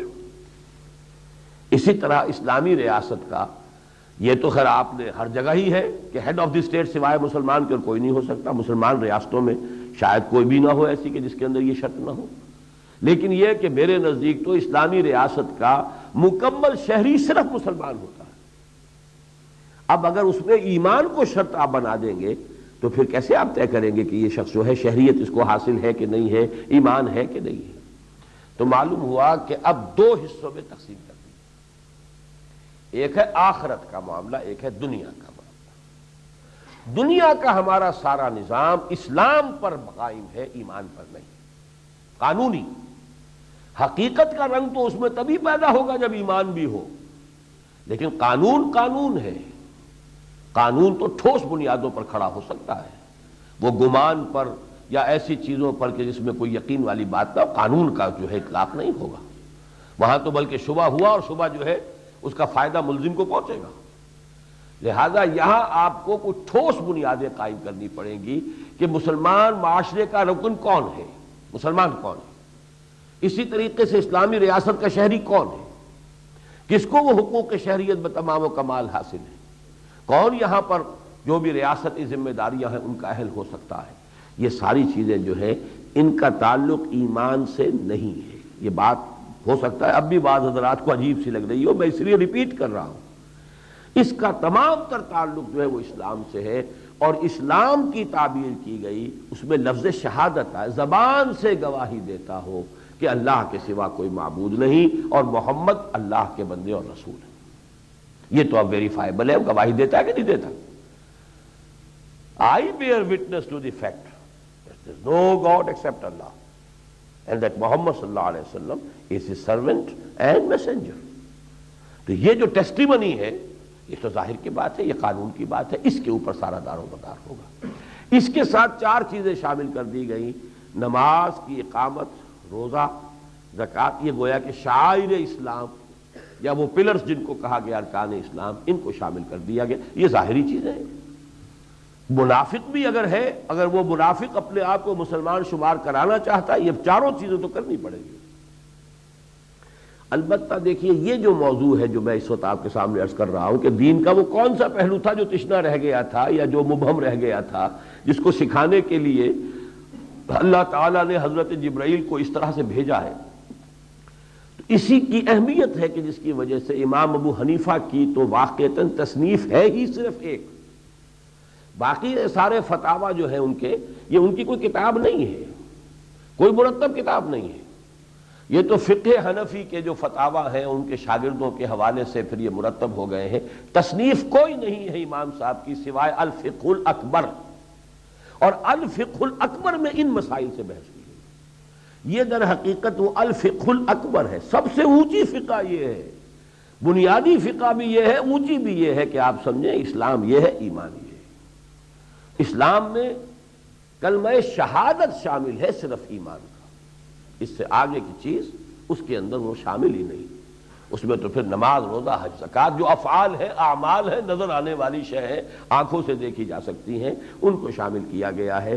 اور اسی پر پھر جو اہم ترین فتویٰ ہے امام اعظم امام ابو حنیفہ کا، الفقہ الاکبر کا سب سے اہم فتویٰ وہ یہ ہے کہ کسی شخص کی اس کے عمل کی بنا پر تکفیر نہیں کی جائے، تارک صلاۃ کافر نہیں قرار دیا جائے گا، منکر صلاۃ کافر قرار دیا جائے گا۔ تارک صلاۃ مجرم ہے، تعزیر ہوگی، اسے مارا جائے گا، اسے جیل میں ڈالا جائے گا، بعض حضرات جو ہے قتل تک کے بھی اس کا فتویٰ دیتے ہیں، بعض فقہا، امام صاحب نہیں دیتے، امام ابو حنیفہ کے نزدیک نہیں، وہ یہی ہے کہ اس کو جیل میں ڈالا جائے یہاں تک کہ وہ توبہ کرے اور وعدہ کرے کہ میں نماز پڑھوں گا پابندی کے ساتھ، تب چھوڑا جائے۔ باقی بعض حضرات اسے، لیکن ان میں بھی پھر اختلاف ہے کہ آیا تعزیراً کہا جائے گا یا یہ کہ حداً۔ حد تو اس صورت میں قتل کی ہوتی جب اسے مرتد مان لیا جائے، تو بعض لوگ اس انتہا تک چلے گئے ہیں کہ جو تارک صلاۃ ہے وہ کافر ہو گیا، مرتد ہو گیا، اور اس کو قتل کیا جائے حد کے طور پر، کہ وہ مرتد کی حد اس کے اوپر اجرا کر دیا جائے۔ لیکن امام اعظم امام ابو حنیفہ، جن کے بارے میں میں پورے اطمینان اور انشراح کے ساتھ کہتا ہوں کہ جو سینس آف لا اللہ نے حضرت امام ابو حنیفہ کو عطا کیا تھا، اس کی شاید دنیا میں کہیں کوئی مثال نہیں ملے۔ اس قدر باریکی کے ساتھ انہوں نے جا کے معاملات طے کیے۔ اتنی بات کہہ دی لا یزید ولا ینقص، بظاہر کتاب و سنت کی اتنی بڑی نفی ہے، قرآن میں ایمان کے اضافے کا ذکر ہے، ما زادہم الا ایمانا و تسلیما، قرآن کے الفاظ، زادتہم ایمانا، ان کے ایمان میں اضافہ ہو گیا۔ وہ کہتے لا یزید ولا ینقص، قرآن کا انکار کر رہے ہیں۔ نہیں، در حقیقت وہ اس کا قانونی پہلو ہے۔ اسلام کا جو سٹیٹس ہے دنیا میں کہ وہ مسلمان ہے، وہ نہ گھٹتا ہے نہ بڑھتا ہے، سٹیٹس اسٹیشنری۔ اس کے جو دستوری اور قانونی حقوق ہیں وہ بالکل برابر رہیں گے، نہ کم ہوں گے نہ بڑھیں گے۔ یہ نہیں ہے کہ ایک فاسق و فاجر مسلمان کے جو قانونی اور دستوری حقوق ہیں وہ کم ہیں، اور ایک متقی اور بڑے پابند صوم و صلاۃ مسلمان کے قانونی اور دستوری حقوق زیادہ ہیں۔ لا یزید ولا ینقص، اس معنی میں ایمان نہ بڑھتا ہے نہ گھٹتا ہے، وہ تو ایک جگہ پر کھڑا ہے، بلکہ وہاں تو یہی ہوگا یا ہے تو پورا ہے، آل اور نن لا، یہ ہمارے ہاں فزیولوجی کا ایک قانون ہے، آل اور نن لا۔ کوئی شے ہوگی تو پوری ہوگی، نہیں ہوگی تو زیرو۔ خاص طور پہ یہ جو والنٹری مسلز ہوتے ہیں، ایک مسلز تو ہمارے وجود میں ایسے ہیں کہ جن کو حرکت میں لانا ہمارے اختیار میں نہیں، وہ خود بخود حرکت میں ہے، نہ اسے روکنا ہمارے اختیار میں نہ چلانا اختیار۔ جیسے دل کا، یہ بھی تو آخر مسل ہی ہے نا، یہ جو کنٹریکٹ کر رہا ہے یہ ہمارے اختیار میں نہیں ہے، یہ تو خود بخود ہی چلتا ہے۔ انتڑیوں کے اندر مسلز ہیں جو اس کے اندر حرکت پیدا کرتے ہیں، وہ ہمارے اختیار میں نہیں۔ اب پھاڑا ہو گیا، اب بے بس ہو کر بیٹھے ہوئے، انتڑیوں کو جنبش دینے کی اپنے اندر تو اختیار میں ہے ہی نہیں، وہ تو انوالنٹری ہے۔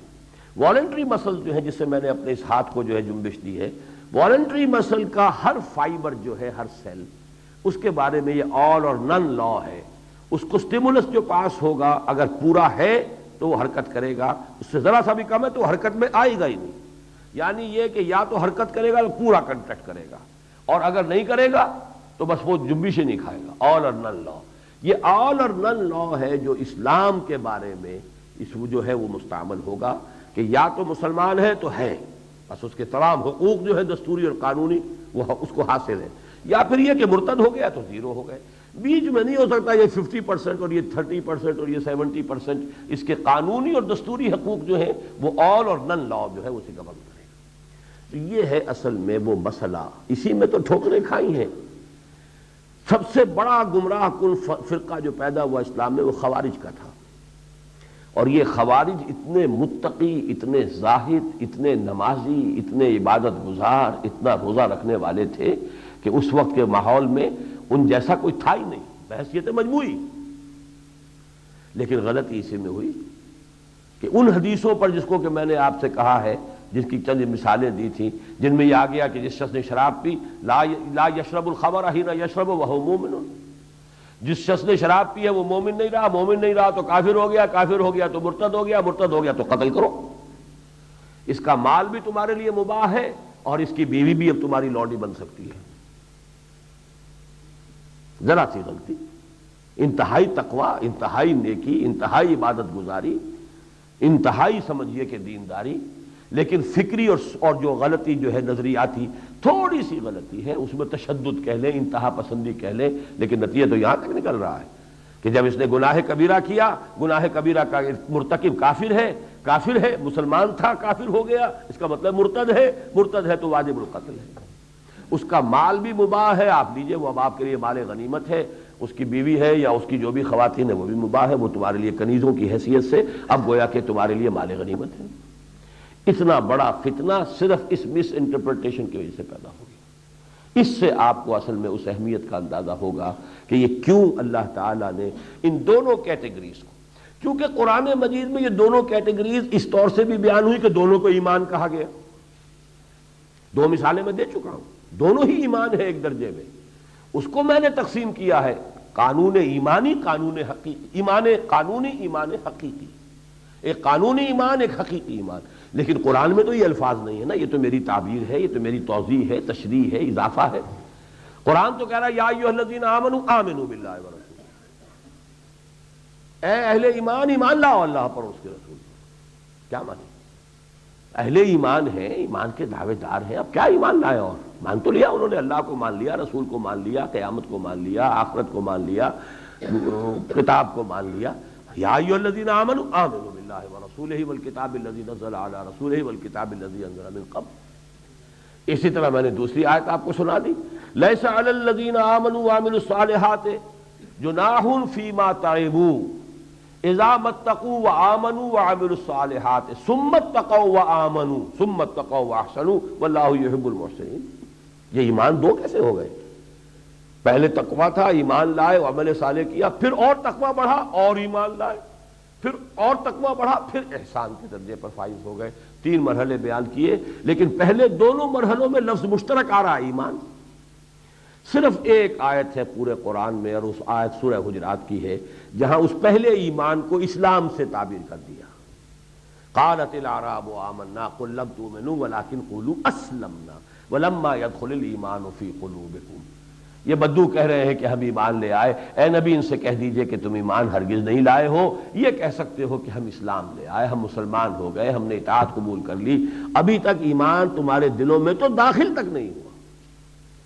لیکن یہ کہ قرآن کی تو ایک آیت ہوئی، دوسری آیتوں میں ایمان ایمان دو الفاظ بھی آ رہے ہیں، اور پھر اسلام کا وہ مقام بھی آ رہا ہے کہ حضرت ابراہیم بھی دعا کر رہے ہیں ربنا وجعلنا مسلمین لک۔ تو اس تمام مسئلے کو کلیئر کر دینا، بالکل دودھ کا دودھ پانی کا پانی، اس کو علیحدہ کیٹیگریز کی شکل میں بیان کر دینا، یہ ہے اس حدیث کا اصل میں اہمیت کا معاملہ، اور اسی لیے یہ ام السنہ ہے، اور اسی لیے میں نے جیسا کہ عرض کیا امام ابو حنیفہ کی شرف نگاہی کا معاملہ یہ ہے کہ انہوں نے الفقہ الاکبر جس کو کہا ہے، سب سے بڑا تفقہ جو ہے دین کا، سب سے اہم پہلو وہ یہی ہے کہ اس مسئلے کو واضح کر دیا جائے۔ گناہ کبیرہ کا مرتکب بھی کافر نہیں ہے، مسلمان ہی رہے گا۔ ہاں منکر ہے کسی شے کا جو دین کی بنیادی چیزوں میں سے ہے، ضروریات دینی کا منکر کافر ہو جائے گا۔ کہے میں نماز مانتا ہی نہیں، اب گیا، اب یہ ارتداد ہے۔ میں روزے کو مانتا ہی نہیں، اب یہ ارتداد ہوگا۔ لیکن یہ ماننا نہ ماننا تو اس کا اپنا قول ہوگا نا۔ عمل یہ روزہ نہیں رکھ رہا، یہ بس ایک طرح کی کوتاہی ہے، اس پہ جو بھی تعزیر ہو، مختلف ائمہ کے نزدیک سزا دے، تعزیر ہو۔ نماز نہیں پڑھ رہا ہے، تعزیراً اس کو ساتھ جو معاملہ کیا جائے، مسلمان وہ رہتا ہے۔ یہاں تک کہ زنا کا شخص مرتکب، شادی شدہ، اگر اس کو آپ نے رجم کر کے اس کو ہلاک کیا ہے تب بھی اس کی نماز جنازہ پڑھی جائے گی، مسلمان مانا جائے گا اس کو، اے اللہ اس کا گناہ بخش دے۔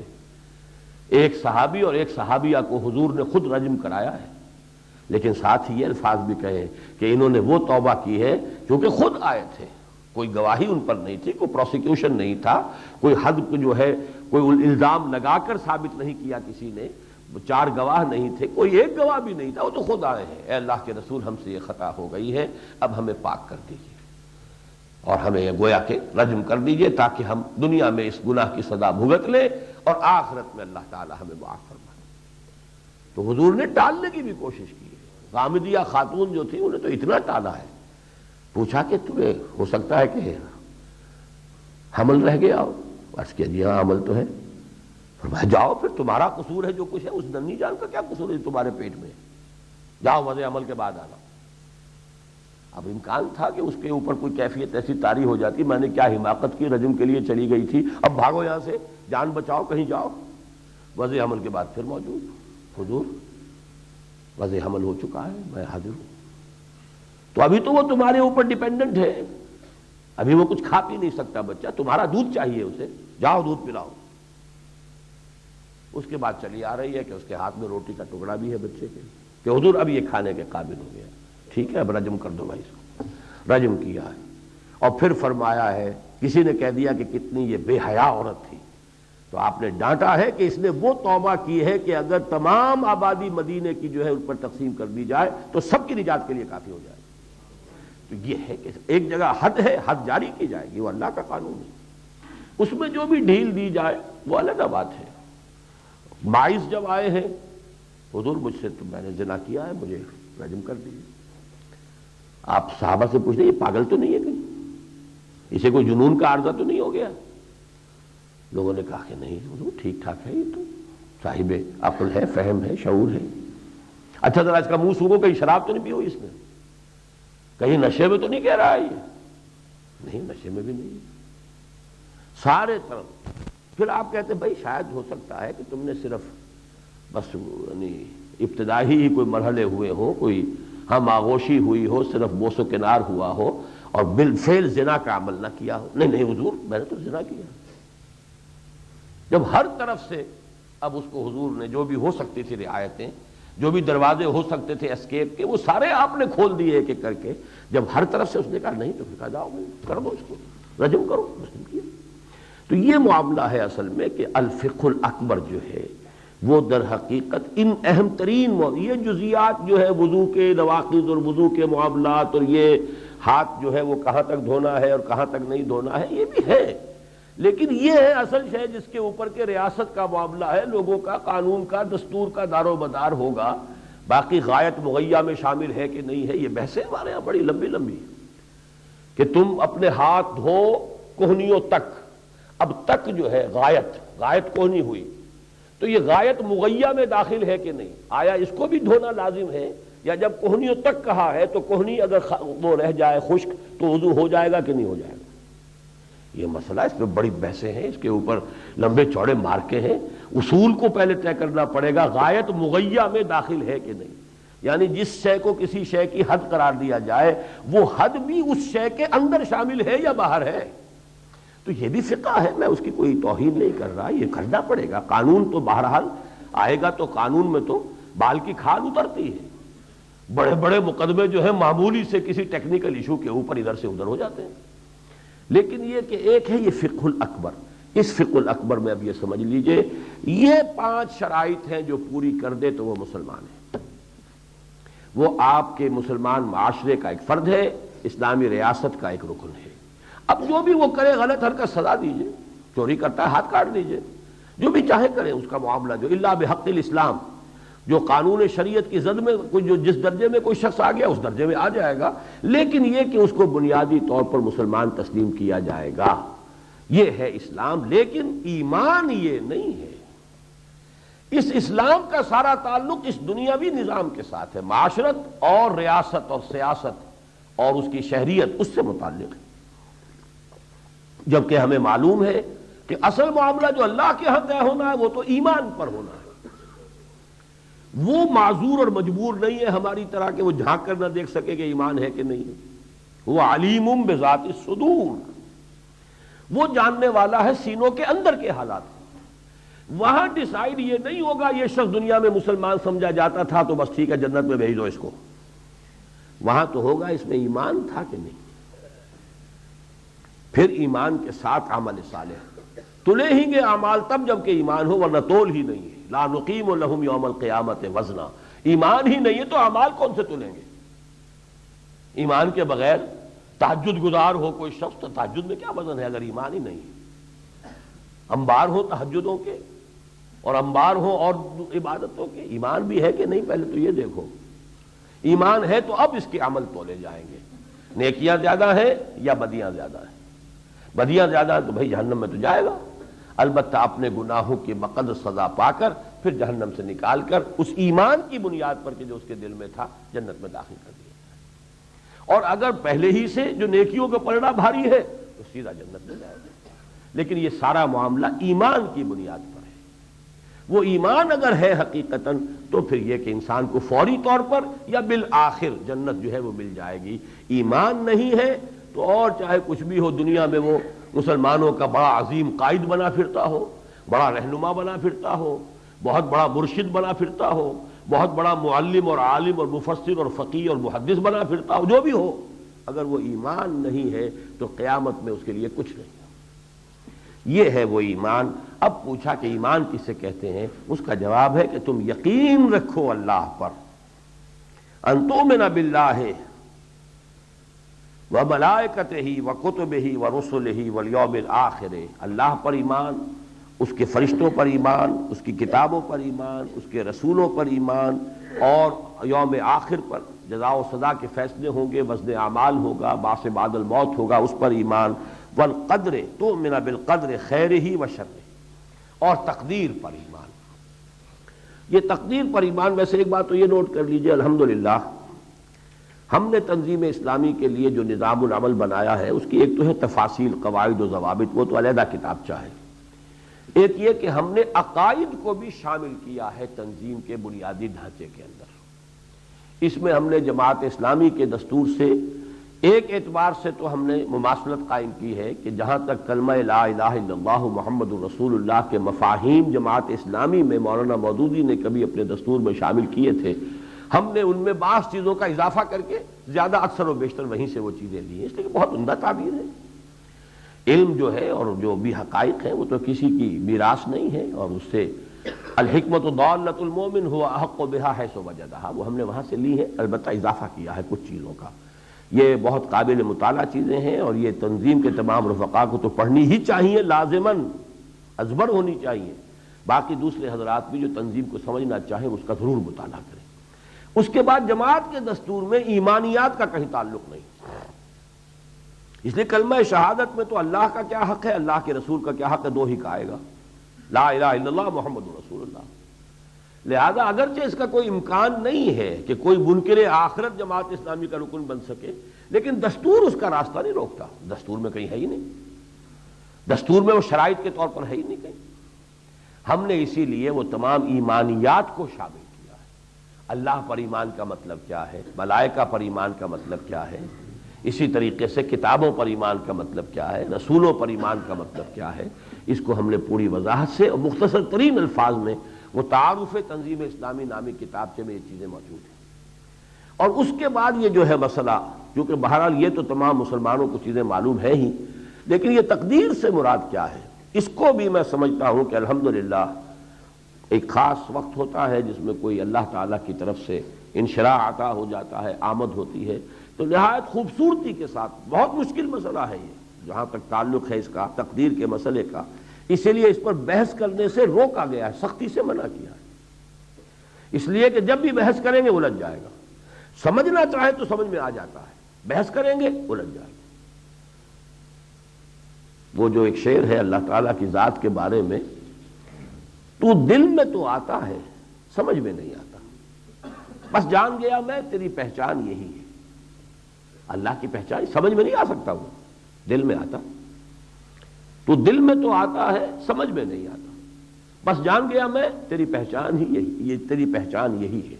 تو اسی طریقے سے تقدیر کا مسئلہ ہے، دل میں آ جائے گا، بات سمجھ میں آ جائے گی، لیکن بیان میں نہیں آئے گی، بیان کریں گے کہیں نہ کہیں الجھاؤ پڑ جائے گا۔ لیکن الحمدللہ کہ اس جگہ پر اس مسئلے کو ہم نے بیان میں بھی سادہ ترین الفاظ میں آپ سامنے رکھ دیا ہے، اور وہ کیا ہے؟ ایمان بالقدر اصل میں اللہ کی دو صفات پر یقین کا نام ہے۔ ایک صفت یہ ہے اللہ علیم ہے بکل شیء، جو چیز کل ہونی ہے وہ مجھے تو نہیں معلوم، اللہ کے علم میں ہے۔ اللہ کا علم غلط نہیں ہو سکتا، جو کچھ میں کل کروں گا وہ اللہ کو آج ہی معلوم ہے، لیکن کیا میں مجبور ہوں کہ وہ کام کروں؟ یہ اس کا لازمی تقاضا نہیں ہے۔ پری نالج ایک علیحدہ شے ہے، پری ڈٹرمینیشن علیحدہ شے ہے۔ Preknowledge doesn't necessitate predetermination. Predetermination یہ کہ جبر ہے پہلے سے کہ آپ نے کل یہ کرنا ہے، آپ مجبور ہیں کہ کریں، یہ اور شے ہے۔ یہ تو اگر آپ جبر یہ مان لیا تو پھر تو دین کا سارا معاملہ ہی ختم ہے، پھر جزا کس بات کی، سزا کس بات کی۔ لیکن پری نالج کل آپ یہ کریں گے یہ اللہ کو معلوم ہے۔ جیسے ہم اندازہ کر لیتے ہیں بچہ بیٹھا ہوا ہے اور اس کے سامنے آپ نے ادھر سے ذرا گیند لا کے رکھ دیا، آپ کو معلوم ہے جائے گا ادھر، کدھر جائے گا، اور لیکن کیا آپ کے حکم کی وجہ سے وہ ادھر جا رہا ہے اپنی آزاد مرضی سے، لیکن آپ کو اندازہ ہو گیا تھا کہ یہ اس کا ایٹیچیوڈ ہوگا۔ ہمارا اندازہ غلط بھی ہو سکتا ہے بچے کا اس وقت دھیان کسی اور ہی طرف ہو، وہ نہ ہی متوجہ ہو اس گیند کی طرف، لیکن اللہ کا علم غلط نہیں ہو سکتا، بس یہ فرق ہے۔ تو ایک تو اللہ کے علم پر کامل یقین، یہ ہے اصل میں کہ جو ضروری ہے کہ جو شے ہونے والی ہے اللہ کے علم میں موجود ہے، فی کتاب، ایک کتاب، اور کتاب سے مراد علم خداوندی۔ دوسرا اللہ کی قدرت، اللہ ہر شے پر قدیر ہے۔ کیا معنی؟ میں اس کو اٹھا رہا ہوں، اگر اللہ کا یہ ارادہ ہو کہ میں نہ اٹھا سکوں پھر بھی میں اٹھا لوں تو اللہ تو پھر عاجز ہو گیا۔ اللہ ہر شے پر قادر، گویا کہ کوئی شے اس کائنات میں وجود میں نہیں آ سکتی، کوئی شے حرکت میں نہیں آ سکتی جب تک کہ اذن رب نہ ہو، وداؤٹ ہز پرمیشن۔ بس یہاں پر فرق کرنا پڑے گا، پرمیشن اور ہے اور رضا اور ہے، پلیزر اور ہے۔ اللہ کی اجازت کے بغیر آپ چوری نہیں کر سکتے، لیکن اللہ آپ کے اس چوری کرنے پر راضی نہیں ہے۔ زمین و آسمان کا فرق ہوگا۔ تو پری ڈیٹرمینیشن اور پری نالج اس کو علیحدہ کر لیجئے، اور پرمیشن اور پلیزر کو علیحدہ کر لیجئے۔ میں تو اس کی بڑی سادہ مثال بچپن کی ہے، بچپن تو خیر اس کو بالکل بچپن بھی نہیں کہا جا سکتا، ہائی اسکول کے زمانے کی ہے۔ کوئی سینما فلم بینی کی لت پڑ گئی تھی اس زمانے میں، خوب دیکھتے تھے۔ اب وہ والدہ سے اجازت لے رہے ہیں کہ آپ اجازت دیجئے، نہیں دے رہی، نہیں دے رہی، نہیں دے رہی، لگے ہوئے ہیں۔ آگے کہتے اچھا دفع ہو جاؤ، جاؤ۔ ہم نے کہا بس مل گئی اجازت۔ جب کہہ دیا دفع ہو جاؤ، جاؤ، جب میری بات ماننی نہیں ہوتی تو مجھ سے پوچھتے کیوں؟ جاؤ، اجازت ہو گئی، اب یہ اجازت ہے۔ اسی طرح سے ہے، اللہ کی اجازت کے بغیر تو پکا بھی جنبش نہیں کھائے گا، لیکن اللہ کی مرضی کچھ اور ہے، رضا کسی اور شے میں۔ ان دو، اللہ کی قدرت کا یقین، اللہ کے علم کا یقین، ان دونوں کو جمع کر لیجئے۔ وہ کوئی شے ہمیں نہیں مل سکتی جب تک کہ اللہ نہ چاہے، کوئی شے ہم کر نہیں سکتے جب تک اللہ نہ چاہے، کوئی ہمیں غضب نہیں پہنچا سکتا جب تک اللہ نہ چاہے، کوئی ہمیں نفع نہیں پہنچا سکتا جب تک اللہ نہ چاہے۔ اس کے یہ معنی نہیں ہے کہ وہ کچھ نہیں کر رہا، اس نے تو پتھر مارا ہے مجھے، لیکن مجھے پتھر نہیں لگ سکتا تھا اگر اللہ نہ چاہتا۔ اس کا پتھر مار دینا، اول تو وہ بھی اللہ کی پرمیشن کے بغیر نہیں، اس نے چاہا کہ میں پتھر ماروں تو پتھر مارنے کا اس کا فعل بھی بغیر اللہ کی پرمیشن کے نہیں ہوگا۔ اللہ نے اجازت دی، مارو مارو، تاکہ تم نے تو مار کر اپنے لیے عذاب کما لیا نا، تمہیں جو کرنا تھا وہ تو تم نے کر لیا۔ اب وہ پتھر میرے آ کر لگے، یہ اللہ کے اذن کے بغیر نہیں۔ اگر مجھے لگ گیا تو اللہ کے اذن سے لگا ہے، اور اگر نہیں لگا ہے تو ظاہر بات ہے کہ وہ اپنے اس جرم کا جو ہے وہ تو مرتکب ہو گیا۔ یہود نے تو سولی پر چڑھایا حضرت مسیح کو، چاہے وہ حضرت مسیح نہیں تھے، کوئی اور تھا۔ اسی طریقے سے جو شخص سور سمجھ کر کھا رہا ہے، چاہے وہ بکری کا گوشت ہو، وہ تو سور ہی کھا رہا ہے۔ یہ ہے اصل میں سارا تقدیر کا معاملہ۔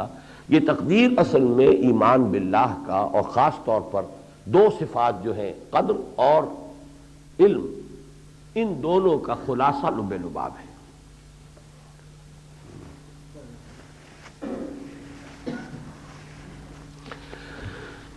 اچھا، اب یہ تو پہلا حصہ جو ہے، میں سمجھتا ہوں کہ اس پر اب ہمیں ختم کرنی چاہیے بات، کہ اس حدیث کا پہلا حصہ جس کی اصل اہمیت ہے یہ ہے الفقہ الاکبر۔ اسلام کو علیحدہ ذہن میں رکھیے، ایمان کو علیحدہ رکھیے۔ آخرت کا سارا معاملہ ایمان سے متعلق ہے، اسلام سے متعلق نہیں۔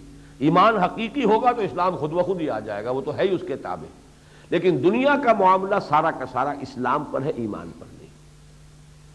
اب آئیے، فاخبرنی عن الاحسان۔ اب سوال تیسرا یہ تھا، اور یہ دوسرا حصہ تھا جو مضامین کے اعتبار سے میں نے اس کو کیا، وہ یہ احسان کیا ہے۔ اس میں جو پہلی بات میں نے عرض کی تھی وہ یہ کہ یہ قرآن مجید کا اس اعتبار سے بڑا مظلوم لفظ ہے، یہ ہماری وکیبلری سے نکل گیا، بول چال سے نکل گیا، ریفرنس سے نکل گیا، حالانکہ بنیادی اصطلاح ہے۔ حدیث جبرائیل میں اسلام، ایمان، احسان، کس درجے اہمیت ہوگی اس لفظ کی۔ قرآن میں بار بار آتا واللہ یحب المحسنین۔ اب محسنین کا جو عام آدمی بھی ترجمہ کر کے سمجھے گا، اللہ احسان کرنے والوں کو پسند کرتا ہے۔ احسان کیا ہے؟ بھوکے کو کھانا کھلا دینا، پیاسے کو پانی پلا دینا، کسی کو تکلیف میں ہے تو تکلیف سے اپنی امکانی حد تک اسے نجات دلانے کو، یہ احسان ہے۔ یہ احسان نہیں ہے یہاں۔ احسان کے معنی کیا ہے؟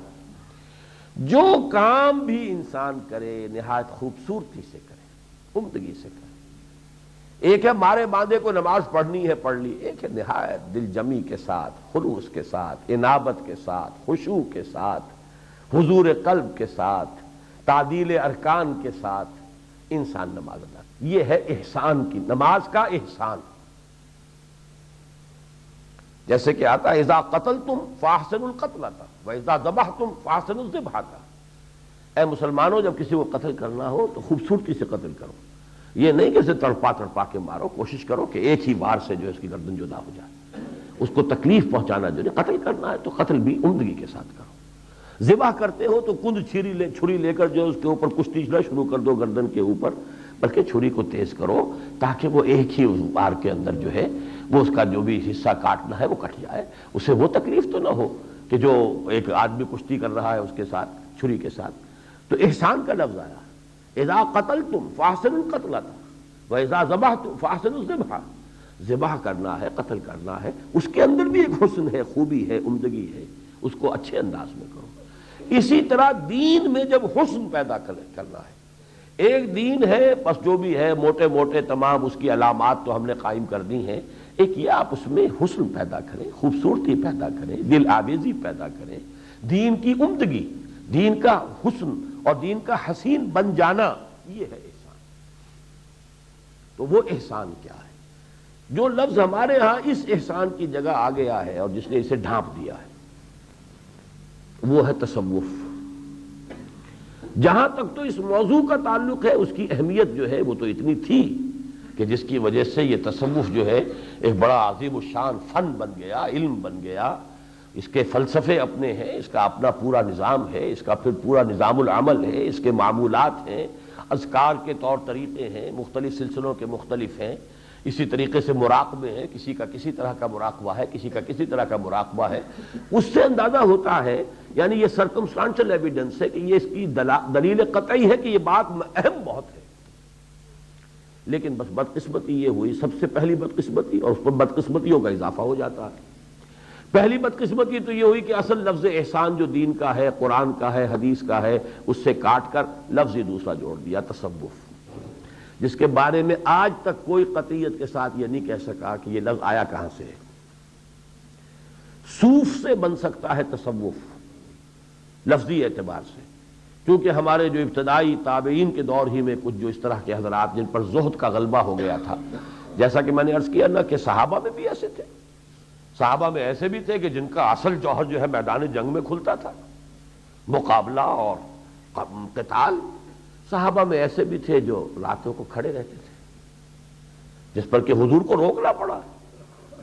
ایک ہے عمرو بن العاص، وہ میدان کے آدمی ہے، جنگ کے آدمی ہے، سیاست کے آدمی ہے، اور یوں سمجھیے کہ جس کو آج کل آپ کہتے ہیں کہ جو تدبر ہے سیاست کا، سیاست دانی ہے، ڈپلومیسی ہے، ڈپلومیسی اچھے سینس میں، برے سینس میں نہیں، وہ اس طرح کے آدمی ہیں۔ ان کے بیٹے ہیں عبداللہ ابن عمرو بن العاص، وہ زاہد انتہائی درجے کے، ہر روز روزہ ہے، پوری رات کھڑے ہیں۔ تو حضور نے ڈانٹا انہیں، یا عبداللہ اولم اخبر انک تقوم اللیل وتصوم النہار، اے عبداللہ مجھے یہ خبر دی گئی ہے کہ تم ساری رات عبادت کرتے ہو، ہر روز روزہ رکھتے ہو۔ عرض کیا بلا یا رسول اللہ، کیا کریں، کیسے چھپائیں؟ ہاں حضور صحیح ہے، آپ کو جو اطلاع آئی ہے وہ غلط نہیں، لا تفعل، مت کرو ایسا، روکنا پڑا ہے۔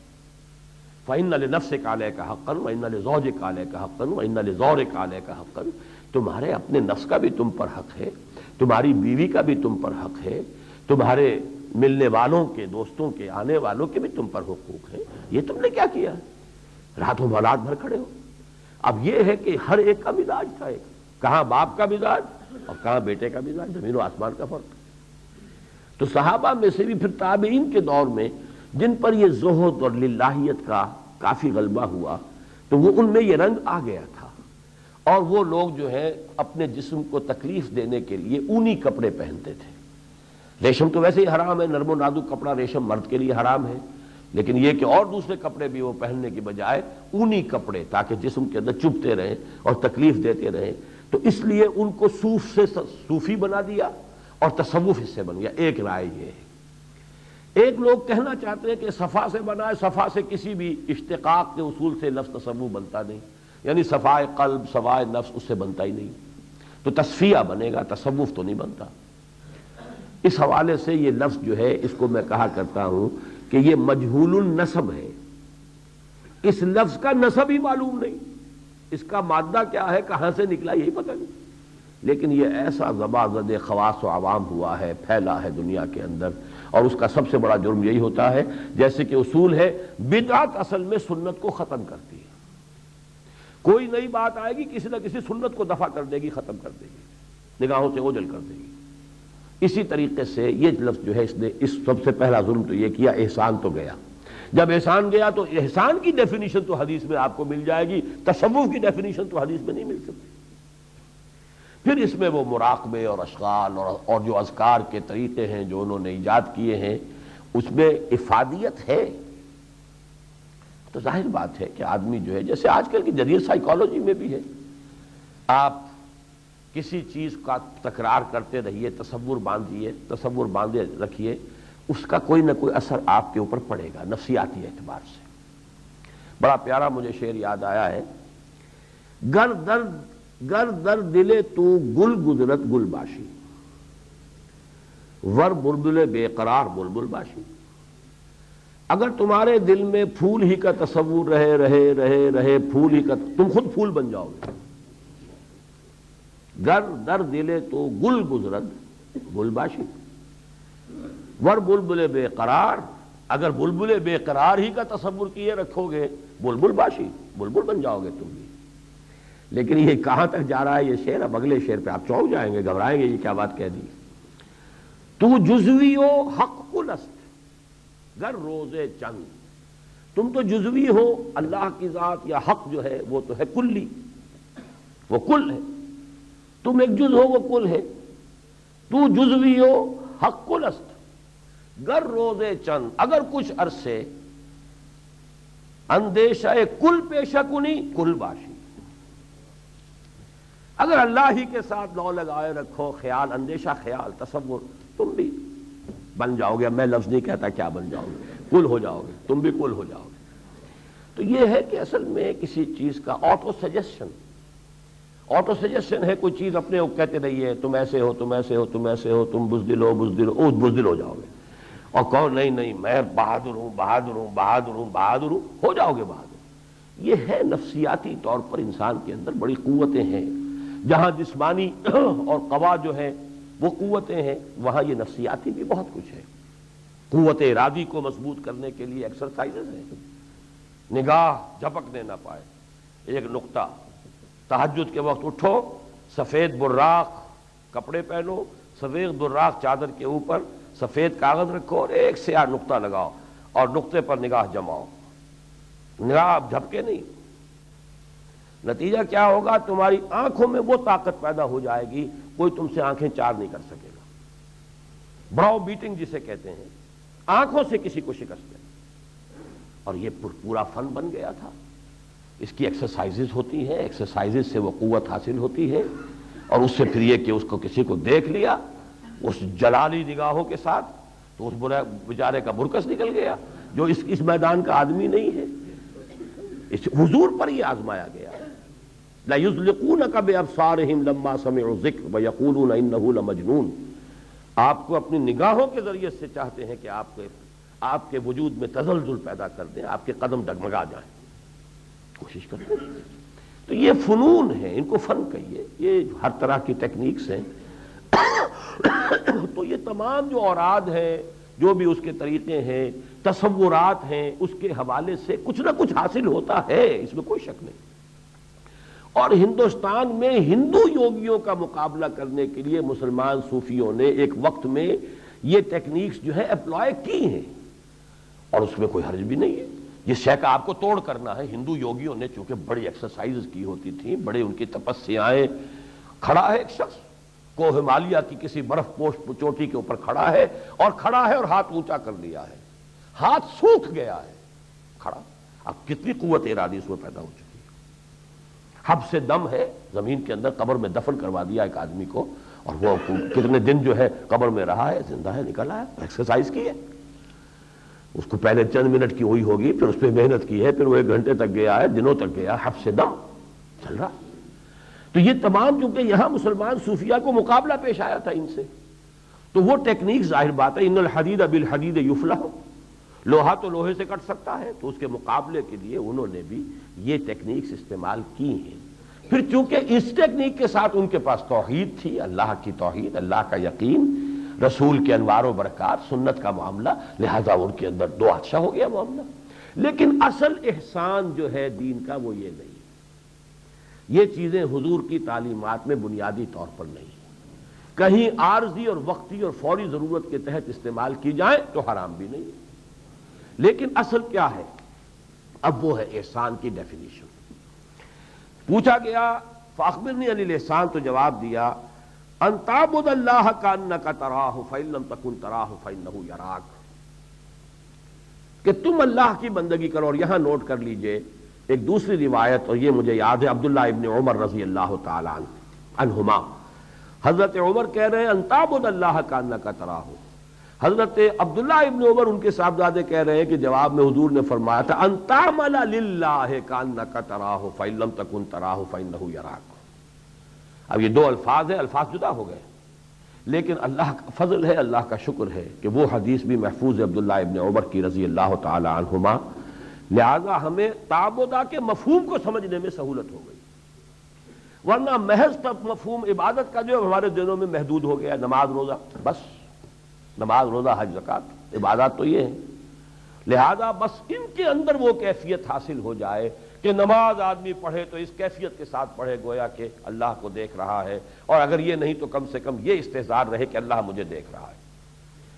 جب آپ کے لفظ آگے ان تعمل للہ کانک تراہ فإن لم تکن تراہ فإنہ یراک، اب اس کا دائرہ وسیع ہو گیا کہ عبادت، اور ویسے بھی ہم مانتے ہیں، ہمارا تو تصور عبادت یہی ہے، عبادت نام ہے پوری زندگی میں اللہ کی بندگی، ہمتن ہما وجو عبد بن جانا، عبد دیگر عبد ہو چیزیں دیگر، ما سراپا انتظار منتظر، عبدیت تو وہ ہے، عبد کامل تو محمد الرسول اللہ صلی اللہ علیہ وسلم۔ لہذا عبدت یہ صرف عبادات نہیں بلکہ پوری زندگی میں اللہ کی بندگی اور پرستش، اور اپنی پوری زندگی میں عمل اللہ کے لیے، بھاگ دوڑ اللہ کے لیے، محنت اللہ کے لیے، جد و جہد اللہ کے لیے۔ ان صلاتی و نسکی و محیای و مماتی للہ رب العالمین، توانائیاں، قوتیں، صلاحیتیں وقف اللہ کے اور اس کے دین کے لیے، یہ کیفیت ہو ظاہر میں، اور باطن میں کیفیت یہ ہو کہ ایسے یہ کام کیا جا رہا ہو جیسے اس یقین کامل کے ساتھ کہ گویا کہ تم اللہ کے دیکھ رہے ہو۔ معلوم ہوا یہ ایمان ہی کی ڈیپتھ کا نام ہے۔ یوں سمجھئے ٹی کا تصور کیجئے، جو انگلش لیٹر ٹی ہے، اس کے اوپر یہ ہاریزونٹل اس کا سائڈ ہے، یہاں تو تقسیم کر دیا اسلام ایمان، دو سرے ہیں۔ اب ایمان کی نیچے جا رہی ہے گہری جڑ، ایمان کی گہرائی، go deeper and deeper and deeper and still deeper, یہاں تک کہ وہ ایمان اور یقین اس درجے کو پہنچ جائے جیسے کہ تم کسی شے کو آنکھ سے دیکھتے ہو تو یقین ہوتا ہے، ایسے ہی اللہ کی ہستی پر یقین ہو جائے۔ یہ ناممکن نہیں ہے، اس کا تو صحابہ کا دعویٰ بھی ہے۔ ایک صحابی سے حضور نے صبح کے وقت، چونکہ آپ کے معمولات میں شامل تھا یہ کہ فجر کی نماز کے بعد تھوڑی دیر تشریف رکھتے تھے اور لوگوں سے گفتگو ہوتی تھی، کیف اصبحت، ایک سوال کیا آپ نے آج صبح کس حال میں کی؟ اب اس نے جو جواب دیا، اصبحت مومنا حقا یا رسول اللہ، ویری انیوژل، اے اللہ کے رسول میں نے ایک سچے مومن کی صبح کی ہے آج۔ تو آپ مسکرائے بھی ہوں گے۔ آپ نے پوچھا لکل شیء صفۃ فما صفۃ ایمانک، ہر چیز کی کوئی صفت ہوتی ہے، علامت ہوتی ہے جس سے وہ چیز پہچانی جاتی ہے۔ تم جو اتنا بڑا دعویٰ کر رہے ہو کہ مومن حق کی میں نے صبح کی ہے، تو اس کی کیا کیفیت بیان کرو۔ تو اب وہ عرض کرتے کانی انظر الی الجنہ وکانی انظر الی النار، اے اللہ کے رسول میں تو گویا کہ جنت کو اپنی آنکھوں سے دیکھ رہا ہوں اور دوزخ کو بھی اپنی آنکھوں سے دیکھ رہا ہوں۔ آپ نے فرمایا ٹھیک ہے، یہ جو ہے یقین کی کیفیت، اکاننا ہے، یہ دیکھ نہیں سکتے، پردہ حجاب جو ہے وہ غیب کا طاری رہے گا، لیکن کاننا کا طرح یہ یقین کی کیفیت ہو جائے کہ اس درجے تک پہنچ جائے جو تھا کہ یقین تمہیں ہوتا ہے کسی شے کو اپنی آنکھوں سے دیکھے۔ بھائی میری آنکھوں دیکھی بات ہے، تم کیا کہہ رہے ہو، مجھے جھٹلا رہے ہو؟ یہ ہے اصل میں وہ کیفیت۔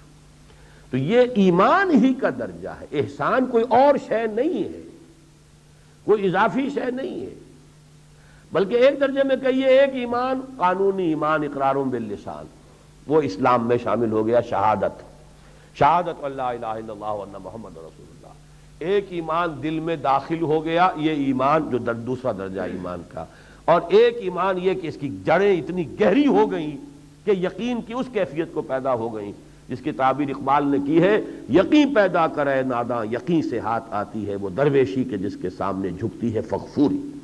وہ یقین جب پیدا ہو جاتا اب احسان ہے۔ اب وہ یقین ہو جب انسان نماز میں کھڑا ہوگا تو کیفیت کچھ اور ہوگی۔ اب وہ نماز ہوگی، صلاۃ جو ہے بندے کی مومن کی صلاۃ معراج المومن، مومن کی معراج ہے، اس سے اونچا کون سا درجہ ہوگا؟ لیکن یہ کہ وہ پھر پوری زندگی میں ظہور کرے گا۔ تو اصل شے تو ایمان ہی ہے، اور اصل میں اس کے حاصل کرنے کا ذریعہ کیا ہے؟ اب وہ بحث اس سے متعلق ہو جائے گی کہ ایمان کو گہرا کیسے کیا جائے، اس کا ذریعہ کیا ہے، پہلے حاصل کہاں سے کیا جائے، پھر اس کی اور گہرائی کیسے کی جائے۔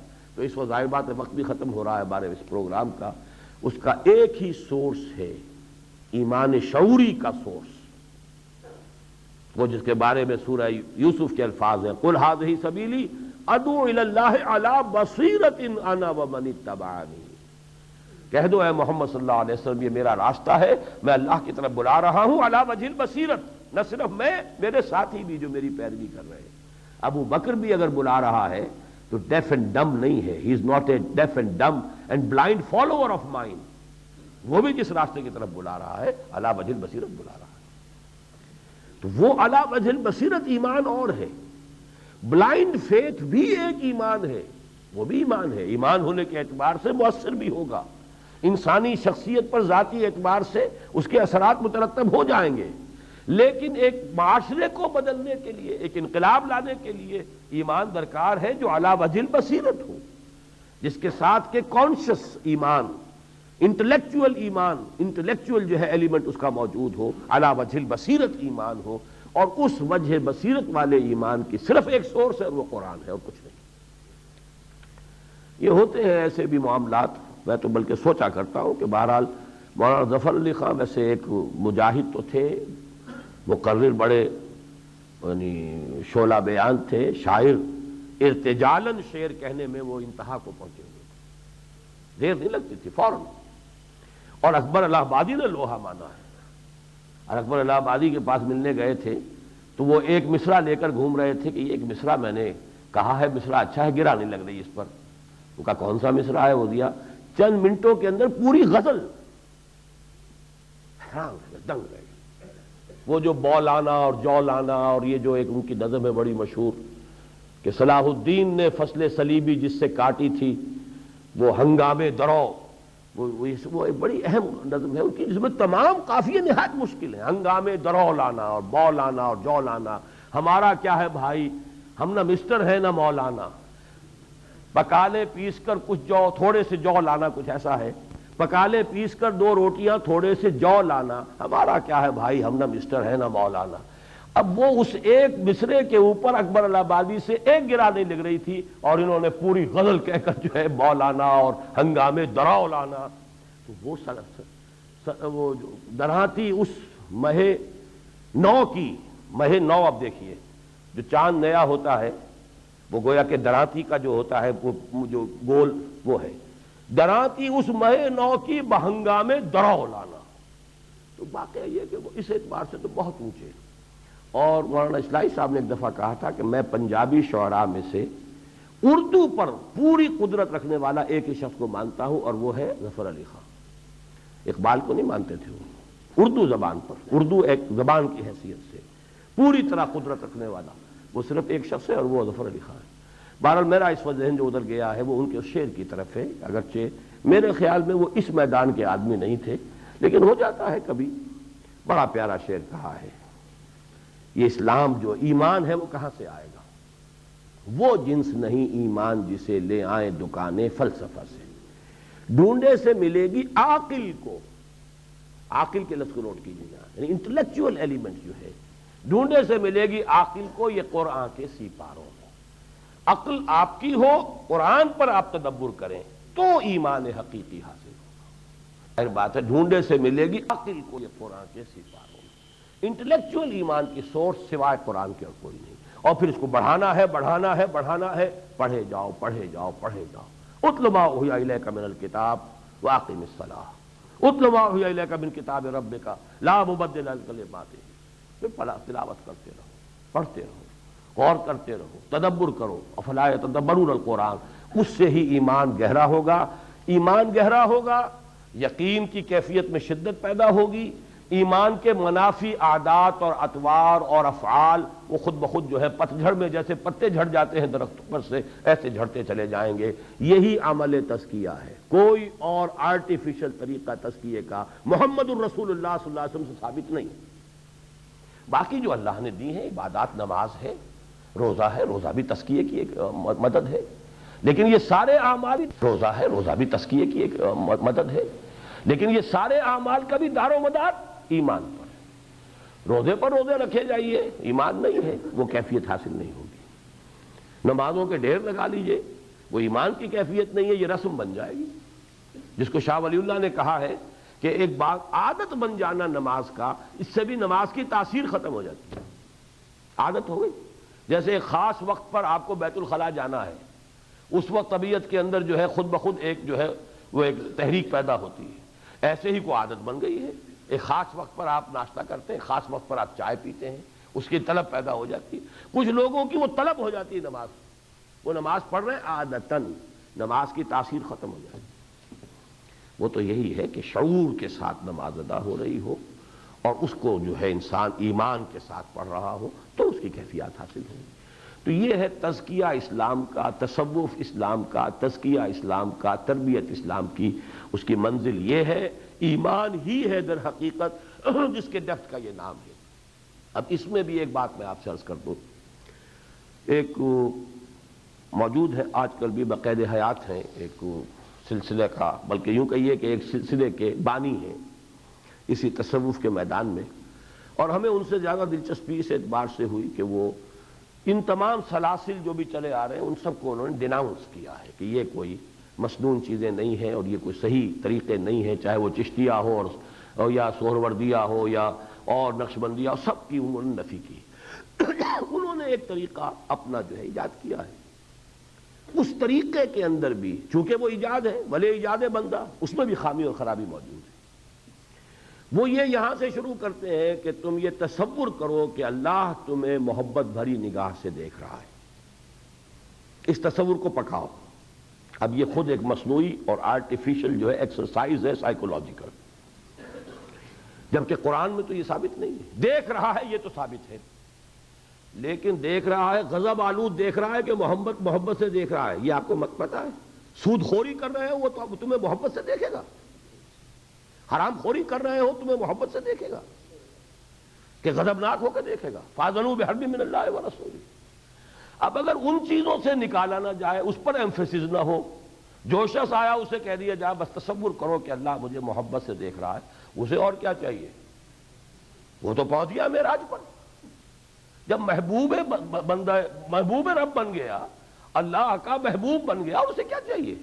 نہ اسے کچھ چھوڑنا پڑا، نہ اسے کوئی کسی سے لڑنا پڑا، نہ کوئی رشتہ توڑنا پڑا، نہ کہیں اپنے معاش کے اندر کوئی کمی کرنی پڑی، کاروبار کا دھندا جیسا تھا وہ چل رہا ہے، جو بھی ہے لین دین کے اصول دنیا مارکیٹ میں جو بھی ہو رہے ہیں وہ حلال ہیں یا حرام ہیں، ان سب میں آدمی جو ہے ملوث ہے۔ اللہ مجھے محبت سے دیکھ رہا ہے۔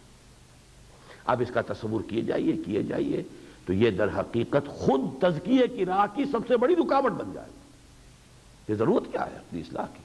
سٹارٹنگ پوائنٹ یہ ہے کہ اللہ مجھے محبت سے دیکھ رہا ہے۔ تو اصل میں اس میدان میں جہاں بھی ایجاد بندہ کا معاملہ آئے گا فساد پیدا ہو جائے گا۔ ہمارے لیے مسئلہ یہی ہے سلوک محمدی اور سلوک قرآنی۔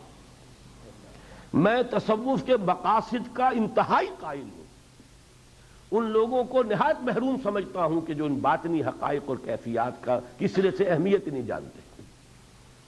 میری جو دروس ہیں سورہ تغابن کے دوسرے رکوع کے، کبھی اس کو سنیے، یہ راضی برضائے رب رہنے کی کیفیت، توکل اللہ کی ذات پر ہو جائے، ہٹ جائے ہر طرف سے توکل۔ جیسے رات بھی میں نے عرض کیا تھا، قرآن کا لب لباب، تورات کا لب لباب، آتینا موسیٰ الکتاب وجعلناہ ھدی لبنی اسرائیل اللہ تتخذوا من دونی وکیلا۔ ایمان کا جوہر یہ توکل صرف اللہ، اسباب پر، وسائل پر، افراد پر، اشخاص پر، طاقت پر، کسی شے پر توکل نہ ہو، توکل صرف اللہ۔ توکل راضی برضائے رب، تسلیم و رضا جو اللہ کی طرف سے آئے، کوئی شکوہ کوئی شکایت نہ زبان پر کیا دل میں بھی نہ آئے۔ اے رب جو تو نے فیصلہ کیا ہے یقیناً یہی میرے لیے خیر ہے، بظاہر میرے لیے ناگوار ہے، ناخوشگوار ہے، ناپسندیدہ ہے، تکلیف دہ ہے، لیکن یقیناً اس میں کوئی نہ کوئی خیر ہے۔ بیدک الخیر انک علی کل شیء قدیر، تیرے ہاتھ میں تو خیر ہی خیر ہے، تو میرے لیے کسی برائی کا فیصلہ کیوں کرے گا؟ تکلیف آئی ہے یہ بھی شاید میرے کسی گناہ کا کفارہ بن رہا ہے، تکلیف آئی ہے شاید مجھے تربیت دینی مقصود ہے، میرے اندر صبر کی کیفیت کا اضافہ اللہ چاہتا ہے، مجھے ترقی دینا چاہتا ہے۔ تو ہر شے کو انسان اس طرح ریسیو کرے جو اللہ کی طرف سے آئے۔ اللہ کے بغیر آ نہیں سکتی، اذن رب کے بغیر کوئی شے آ نہیں سکتی، جو آئی ہے لن یصیبنا الا ما کتب اللہ لنا هو مولانا۔ کیا ڈرا رہے ہو ہمیں منافقوں کہ کہاں چلے ہو ہرقل کے خلاف جنگ کرنے، اور اس گرمی کے موسم میں کیا کس چیز سے ڈرا رہے ہو؟ ہم پر کوئی شے آ ہی نہیں سکتی سوائے اس کے جو ہمارے رب نے ہمارے لیے طے کر دی۔ وہ مولا ہے ہمارا کہ ہر ساقی ماریخت عین الطاف، هل یصیبنا الا احدی الحسنیین، ہم پر آئے گی کیا شے؟ دو ہی چیزیں ہو سکتی ہیں نا، یا ہم سب کے سب ہلاک ہو جائیں یا ہم فتح مند ہو کر آ جائیں۔ ہمارے لیے دونوں برابر کامیابیاں ہیں۔ اگر غازی ہو کر لوٹ آئے فتح مند ہو کر تب تو تم بھی کہو گے کہ کامیاب ہو گئے، اگر ہم سب اپنی گردنیں اللہ کی راہ میں کٹوا دیں یہ ہمارے نزدیک اس سے کہیں بڑی کامیابی ہے۔ تو ڈراتے کس چیز سے ہو؟ احدی الحسنیین، دو نہایت احسن چیزیں ہیں ہمارے لیے، تو لہذا کوئی اندیشہ کسی طرح کا ہے ہی نہیں۔ منحصر مرنے پہ ہو جس کی امید، نا امیدی اس کی دیکھا چاہیے۔ تو یہ ہے تصوف، اصل تصوف یہ ہے۔ جو لوگ ان کیفیات کو نہیں جانتے وہ بہت محروم ہیں، لیکن ان کیفیات کے حصول کے لیے کوئی پلیٹونک یا نیو پلیٹونک یا ہندو یوگیوں سے حاصل شدہ طریقے نہیں، طریقہ وہ جو محمد رسول اللہ صلی اللہ علیہ وسلم، اس لیے کہ اس کے تزکیے کے نتیجے میں جہاد وجود میں آتا ہے، اور یہ دوسرے طریقوں سے وہ اپنے آپ ہی کو رگڑے جاؤ رگڑے جاؤ رگڑے جاؤ، اگلے کو ایک اور کو رگڑنا شروع کر دو، وہ دوسروں کو رگڑنا شروع کرے گا، وہ اپنا ہی تصفیہ ہوتا رہتا ہے۔ اس سے آگے نہ آپ باطل سے ٹکر لیتے ہیں الا ماشاءاللہ، ایسا بھی ہوا ہے، لیکن عام بات یہی ہوگی کہ وہ تو خانقاہی نظام ہے۔ اسی لیے اقبال نے کہا تھا اور صحیح کہا تھا، نکل کر خانقاہوں سے ادا کر رسم شبیری، کہ رسم خانقاہی ہے فقط اندوہ دلگیری۔ تو مقاصد تصوف یہ اور شے ہے، اور ذرائع اور اس کے جو بھی طریقے ہیں یہ بالکل دوسری چیزیں ہیں، اور جو چیز ثابت نہ ہو محمد الرسول اللہ اور آپ کے صحابہ سے صلی اللہ علیہ وسلم و رضی اللہ تعالیٰ عنہم اجمعین، ہمیں اسے اختیار نہیں کرنا۔ اب آخری بات رہ گئی قیامت کے بارے میں۔ میرا خیال ہے کہ اب اتنی وقت بھی ختم ہو گیا ہے، اور ایسی وہ بات ہے بھی نہیں۔ قیامت کے بارے میں نے آپ کو بتا دیا کہ ذو معنیین الفاظ ہیں، آپ نے یہ نہیں کہا مجھے نہیں معلوم، لیکن قرآن مجید کے متعدد مواقع سے یہ معلوم ہوتا ہے کہ شاید حضور کے علم میں بھی یہ بات نہیں تھی کہ قیامت کب آئے گی۔ البتہ اس کے نہایت قریب ہونے کی آپ نے جو ہے بعثت انا والساعہ کا ہاتین، ایسے میں اور میری قیامت جو ہے اور میری بعثت ایسے جڑے ہوئے ہیں، اور تم آخری امت ہو میں آخری رسول ہوں، تو قیامت تو بہت قریب ہے، کوئی دور کی بات نہیں ہے۔ میں نے جمعے میں بھی آپ کو بتایا تھا، میری کتاب پر ایک دانشور نے تبصرہ کیا کہ آپ نے تو قیامت کو بہت جلدی دکھا دیا، اس لیے کہ واقعتاً میں نے شاید رات تذکرہ کیا تھا شمس نوید عثمانی صاحب کا، تو ان کی کتاب سے مجھے ایک اور بھی بات ایسی ملی ہے جس سے مجھے اتفاق ہے، غلطی ہو سکتی ہے لیکن یہ کہ بہرحال مجھے اس سے اتفاق ہے، اور وہ یہ ہے کہ یہ 15ویں صدی ہجری جو ہے یہ آخر ہے دنیا کا، اسی میں ہو جانا ہے جو بھی ہونا ہے۔ یہ سارے جو ابھی راؤنڈز آنے ہیں، ملاحم، ملحمۃ الکبریٰ، نزول مسیح، خروج دجال، پھر عالم پوری دنیا پر اسلام کی حکومت 40 برس تک، اور اس کے بعد خاتمہ، یہ ہو جانا ہے اسی صدی میں۔ اس لیے کہ ایک حدیث موجود ہے حضرت سعد بن ابی وقاص رضی اللہ تعالی عنہ سے کہ حضور نے فرمایا کہ میں نہیں سمجھتا کہ میری امت اتنی عاجز ہوگی اپنے رب کے نزدیک کہ وہ اسے نصف دن کی بھی مہلت نہ دے۔ اس پر صحابہ نے جنہوں نے اب یہ واقعہ سنا، حضرت سعد سے یہ قول سنا حضور کا، تو سوال کیا کہ آپ کے خیال میں نصف یوم سے کیا مراد ہے؟ فوراً انہوں نے کہا 500 برس، اس لیے کہ اللہ کا دن ایک جو ہے قرآن مجید میں 2 جگہ پر آیا، سورہ سجدہ میں بھی اور سورہ حج میں بھی، کَأَلْفِ سَنَةٍ مِّمَّا تَعُدُّونَ، جو تم گنتی کرتے ہو اس کے حساب سے 1000 سال کے برابر۔ اور یہ یوم در حقیقت اس اعتبار سے ہوتا ہے کہ اللہ تعالیٰ کے ہاں جو یونیورسل پلاننگ ہوتی ہے معاملات کی، جیسے ہم کہتے ہیں کہ یہ 5 سالہ جو ہے وہ ایک منصوبہ ہے، تو اللہ تعالیٰ کے ہاں 1000 برس کا ایک منصوبہ تیار ہوتا ہے۔ آئندہ کے لیے جو کچھ ہونا ہے اب وہ ایگزیکیوشن کے لیے فرشتوں کے حوالے کر دیا جاتا ہے۔ يُدَبِّرُ السَّمَاءَ إِلَى الْأَرْضِ ثُمَّ يَعْرُجُ إِلَيْهِ فِي يَوْمٍ كَانَ مِقْدَارُهُ أَلْفَ سَنَةٍ مِّمَّا تَعُدُّونَ۔ اسی کے حوالے سے اکبر کے زمانے میں، مغل اعظم کے زمانے میں یہ بات اٹھائی گئی کہ 1000 سال پورے ہو گئے ہیں دین محمدی پر، اب اس کا زمانہ ختم ہو گیا، اب نئی تدبیر ہے اور وہ دین الہی ہے، الف ثانی شروع ہو چکا ہے، لہذا ایک نیا دور آ چکا ہے۔ بہرحال اس میں ہے کہ 500 برس، تو 1500 برس میرے نزدیک جو ہے اس امت کی عمر ہے۔ سابقہ امت کی 2000 برس ہوئی، لیکن اس کے بھی عین بیچ میں حضرت عزیر علیہ السلام ہے، اس کی جو تجدید ہوئی ہے، گویا کہ ایک تعمیر نو ہوئی ہے اس امت کی، وہ بھی فاصلہ بنے گا وہی 2000، ایک 1000 برس کے 2 سپینز ان کو دیے گئے۔ تو اس امت کے بارے میں حضور نے فرمایا کہ میں نہیں سمجھتا کہ میری امت اتنی عاجز ہوگی کہ اللہ آدھے دن کی بھی مہلت نہ دے، یعنی 1000 سال کا ایک دن تو ہے ہی ہے، 500 برس اور یہ تعبیر ہے۔ بہرحال مجھے اس سے اتفاق ہے، اس لیے کہ میں ان تمام چیزوں کا اب احادیث کے اندر بہت ہی گہرائی کے ساتھ مطالعہ کر چکا ہوں، جو ایونٹس بتائے گئے ہیں، کتاب الملاحم اور کتاب جو قیامت کی جو اشراط الساعہ، قیامت کی جو علامتیں بتائی گئی ہیں، اس کے اب بالکل نظر آ رہا ہے کہ اب یہ ایک فاسٹ موونگ ڈرامہ کی حیثیت سے بات جو ہے وہ چل رہی ہے، بڑے تیز ہوگا۔ 2-3 سال کے اندر مڈل ایسٹ کے اندر ایک بہت بڑی بھٹی دہکے گی، اور پھر وہ سارے جو ہے جس کو آپ کہتے ہیں چین ری ایکشن، وہ واقعات ایک کے بعد دوسرے آنے شروع ہو جائیں گے۔ یہ سامنے کی بات نظر آ رہی ہے، بلکہ میں نے شاید وہ جمعے میں جو کچھ بیان کیا تھا اس میں ایک بات رہ گئی تھی بیان کرنے میں۔ ہمارے ایک ساتھی ہیں جو PIA میں فلائٹ انجینئر ہیں، پچھلے دنوں وہ گئے ہوئے تھے بینکاک، وہاں ٹیلی ویژن پر ایک پکچر دکھائی جا رہی ہے، اور اس پکچر میں بائبل کی کچھ سٹوریز اور واقعات کو بڑے ڈاکومنٹڈ فارم میں دلائل کے ساتھ، ثبوت کے ساتھ پیش کیا گیا ہے۔ اور اس میں وہ بات جو پہلے بھی میرے علم میں تھی، میں نے سنی تھی، لیکن اب یہ کہ ایک ڈاکومنٹری فلم میں پورے دلائل استدلال کے ساتھ لائی جا رہی ہے، وہ یہ ہے کہ ان کا یہ عقیدہ ہے یہودیوں کا، اور اس کو اب ڈاکومنٹڈ فارم میں وہ پیش کر رہے ہیں، کہ وہ جو تابوت السکینہ تھا، جس میں کہ حضرت موسیٰ علیہ السلام کا عصا اور جو وہ الواح دی گئی تھی، پتھر کی سلیں جن پر کہ تورات مرقوم تھی، جو دی گئی ہیں کوہ طور پر، جنہیں لے کر آپ آئے ہیں، وہ رکھی ہوئی ہیں، اور بھی کچھ تبرکات ہیں، مما ترک آل موسیٰ و آل ہارون، تو حضرت موسیٰ اور حضرت ہارون علیہ السلام کے اور ان کے خاندان کی کچھ تبرکات ہیں۔ وہ بڑا سا ایک صندوق ہے، وہ صندوق ایک عرصے میں ان سے گم ہو گیا تھا، اور وہ ان کے لیے بڑا منحوس زمانہ تھا، اور حضرت طالوت کی پھر بادشاہی کے حق ہونے کی علامت بیان کی گئی تھی۔ یہ قرآن میں ہے سب کچھ، سورہ بقرہ کے وہ 3 پارے کے شروع میں، اس میں ساری، یا 2 پارے کا اخیر ہے یہ، تو اس کے اندر یہ سارا معاملہ موجود ہے کہ وہ تابوت سکینہ جو ہے تمہیں واپس مل جائے گا، وہ مل گیا تھا۔ وہ پھر رہا ہے ہیکل سلیمانی کے اندر، ظاہر بات ہے اس سے زیادہ مقدس شے تو ان کے نزدیک ہو ہی نہیں سکتی تھی، جہاں عصائے موسوی موجود ہو اور تورات کی وہ سلیں موجود ہو، اس کی حفاظت کرتے تھے۔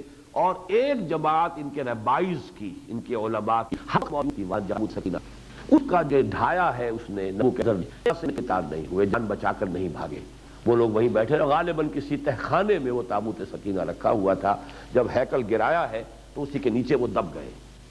اور اب ایک ٹنل سی بنی ہوئی ہے مسجد اقصیٰ کی بنیادوں کے نیچے، جس میں وہ تابوت سکینہ موجود ہے، اور ان ربائز کی لاشیں بھی موجود ہیں کہ جو اس کے ساتھ ہی دفن ہو گئے تھے اور جان بچانے کے لیے بھاگے نہیں تھے۔ یہ فلم ہے جو دکھائی گئی۔ اب یہ سارا جو ہے کس لیے دکھایا جا رہا ہے؟ اس لیے کہ فضا تیار کی جا رہی ہے، ورلڈ اوپینین، کہ بھئی کیا ہے آخر ان کی بھی تو آخر ان کا مقدس مقام تھا، ہیکل سلیمانی ہے، پرانی چیز تو وہی ہے، یہ مسجد تو بعد میں تعمیر ہوئی ہے، اور اسی لیے وہ اب یروشلم کو بالکل علیحدہ رکھ رہے ہیں۔ تمام پیس نیگوسیشنز میں یروشلم کا تذکرہ نہیں ہوگا، اور یروشلم میں اب جو ہے پوپ کی حکومت کا بھی ایک جو ہے وہ کھل جائے گا سفارت خانہ۔ تو یہ چیزیں بڑی تیزی سے آ رہی ہیں، اور پھر گریٹر اسرائیل ان کے سینے پر لکھا ہوا ہے، اس کے لیے کوئی مسیحا ان کا کھڑا ہوگا، دعویٰ کرے گا میں وہ مسیح جس کی خوشخبری دی گئی تھی، اور اس کو قتل کریں گے پھر وہ اصل مسیح علیہ الصلوۃ والسلام۔ یہ سارے واقعات احادیث میں موجود ہیں۔ بدقسمتی ہماری ہے، ہمیں حدیث کی طرف ویسے توجہ رہی نہیں ہے۔ تعلیم یافتہ تو ہمارے لوگ جو ہے حدیث کی بہت ہی تحقیر کرتے ہیں عام طور پر، چاہے رد نہ کرتے ہو، زبان سے نہ کہتے ہو، اور کیا کریں جب قرآن ہی نہیں پڑھا تو حدیث کیا پڑھیں گے؟ ظاہر بات ہے کہ وہ منطقی بھی اس کا نتیجہ ہے، لیکن یہ مجھے محسوس ہوتا ہے کہ بہت ہی فاسٹ موونگ ڈرامہ ہے۔ اس میں جو حضور نے دو خبریں دی تھی اس میں وہی ہے کہ جب حضور نے فرمایا کہ مل مسئول عنہا من السائل، جو تمہیں معلوم ہے وہی مجھے معلوم ہے، یا جتنا تمہیں معلوم نہیں مجھے بھی معلوم نہیں۔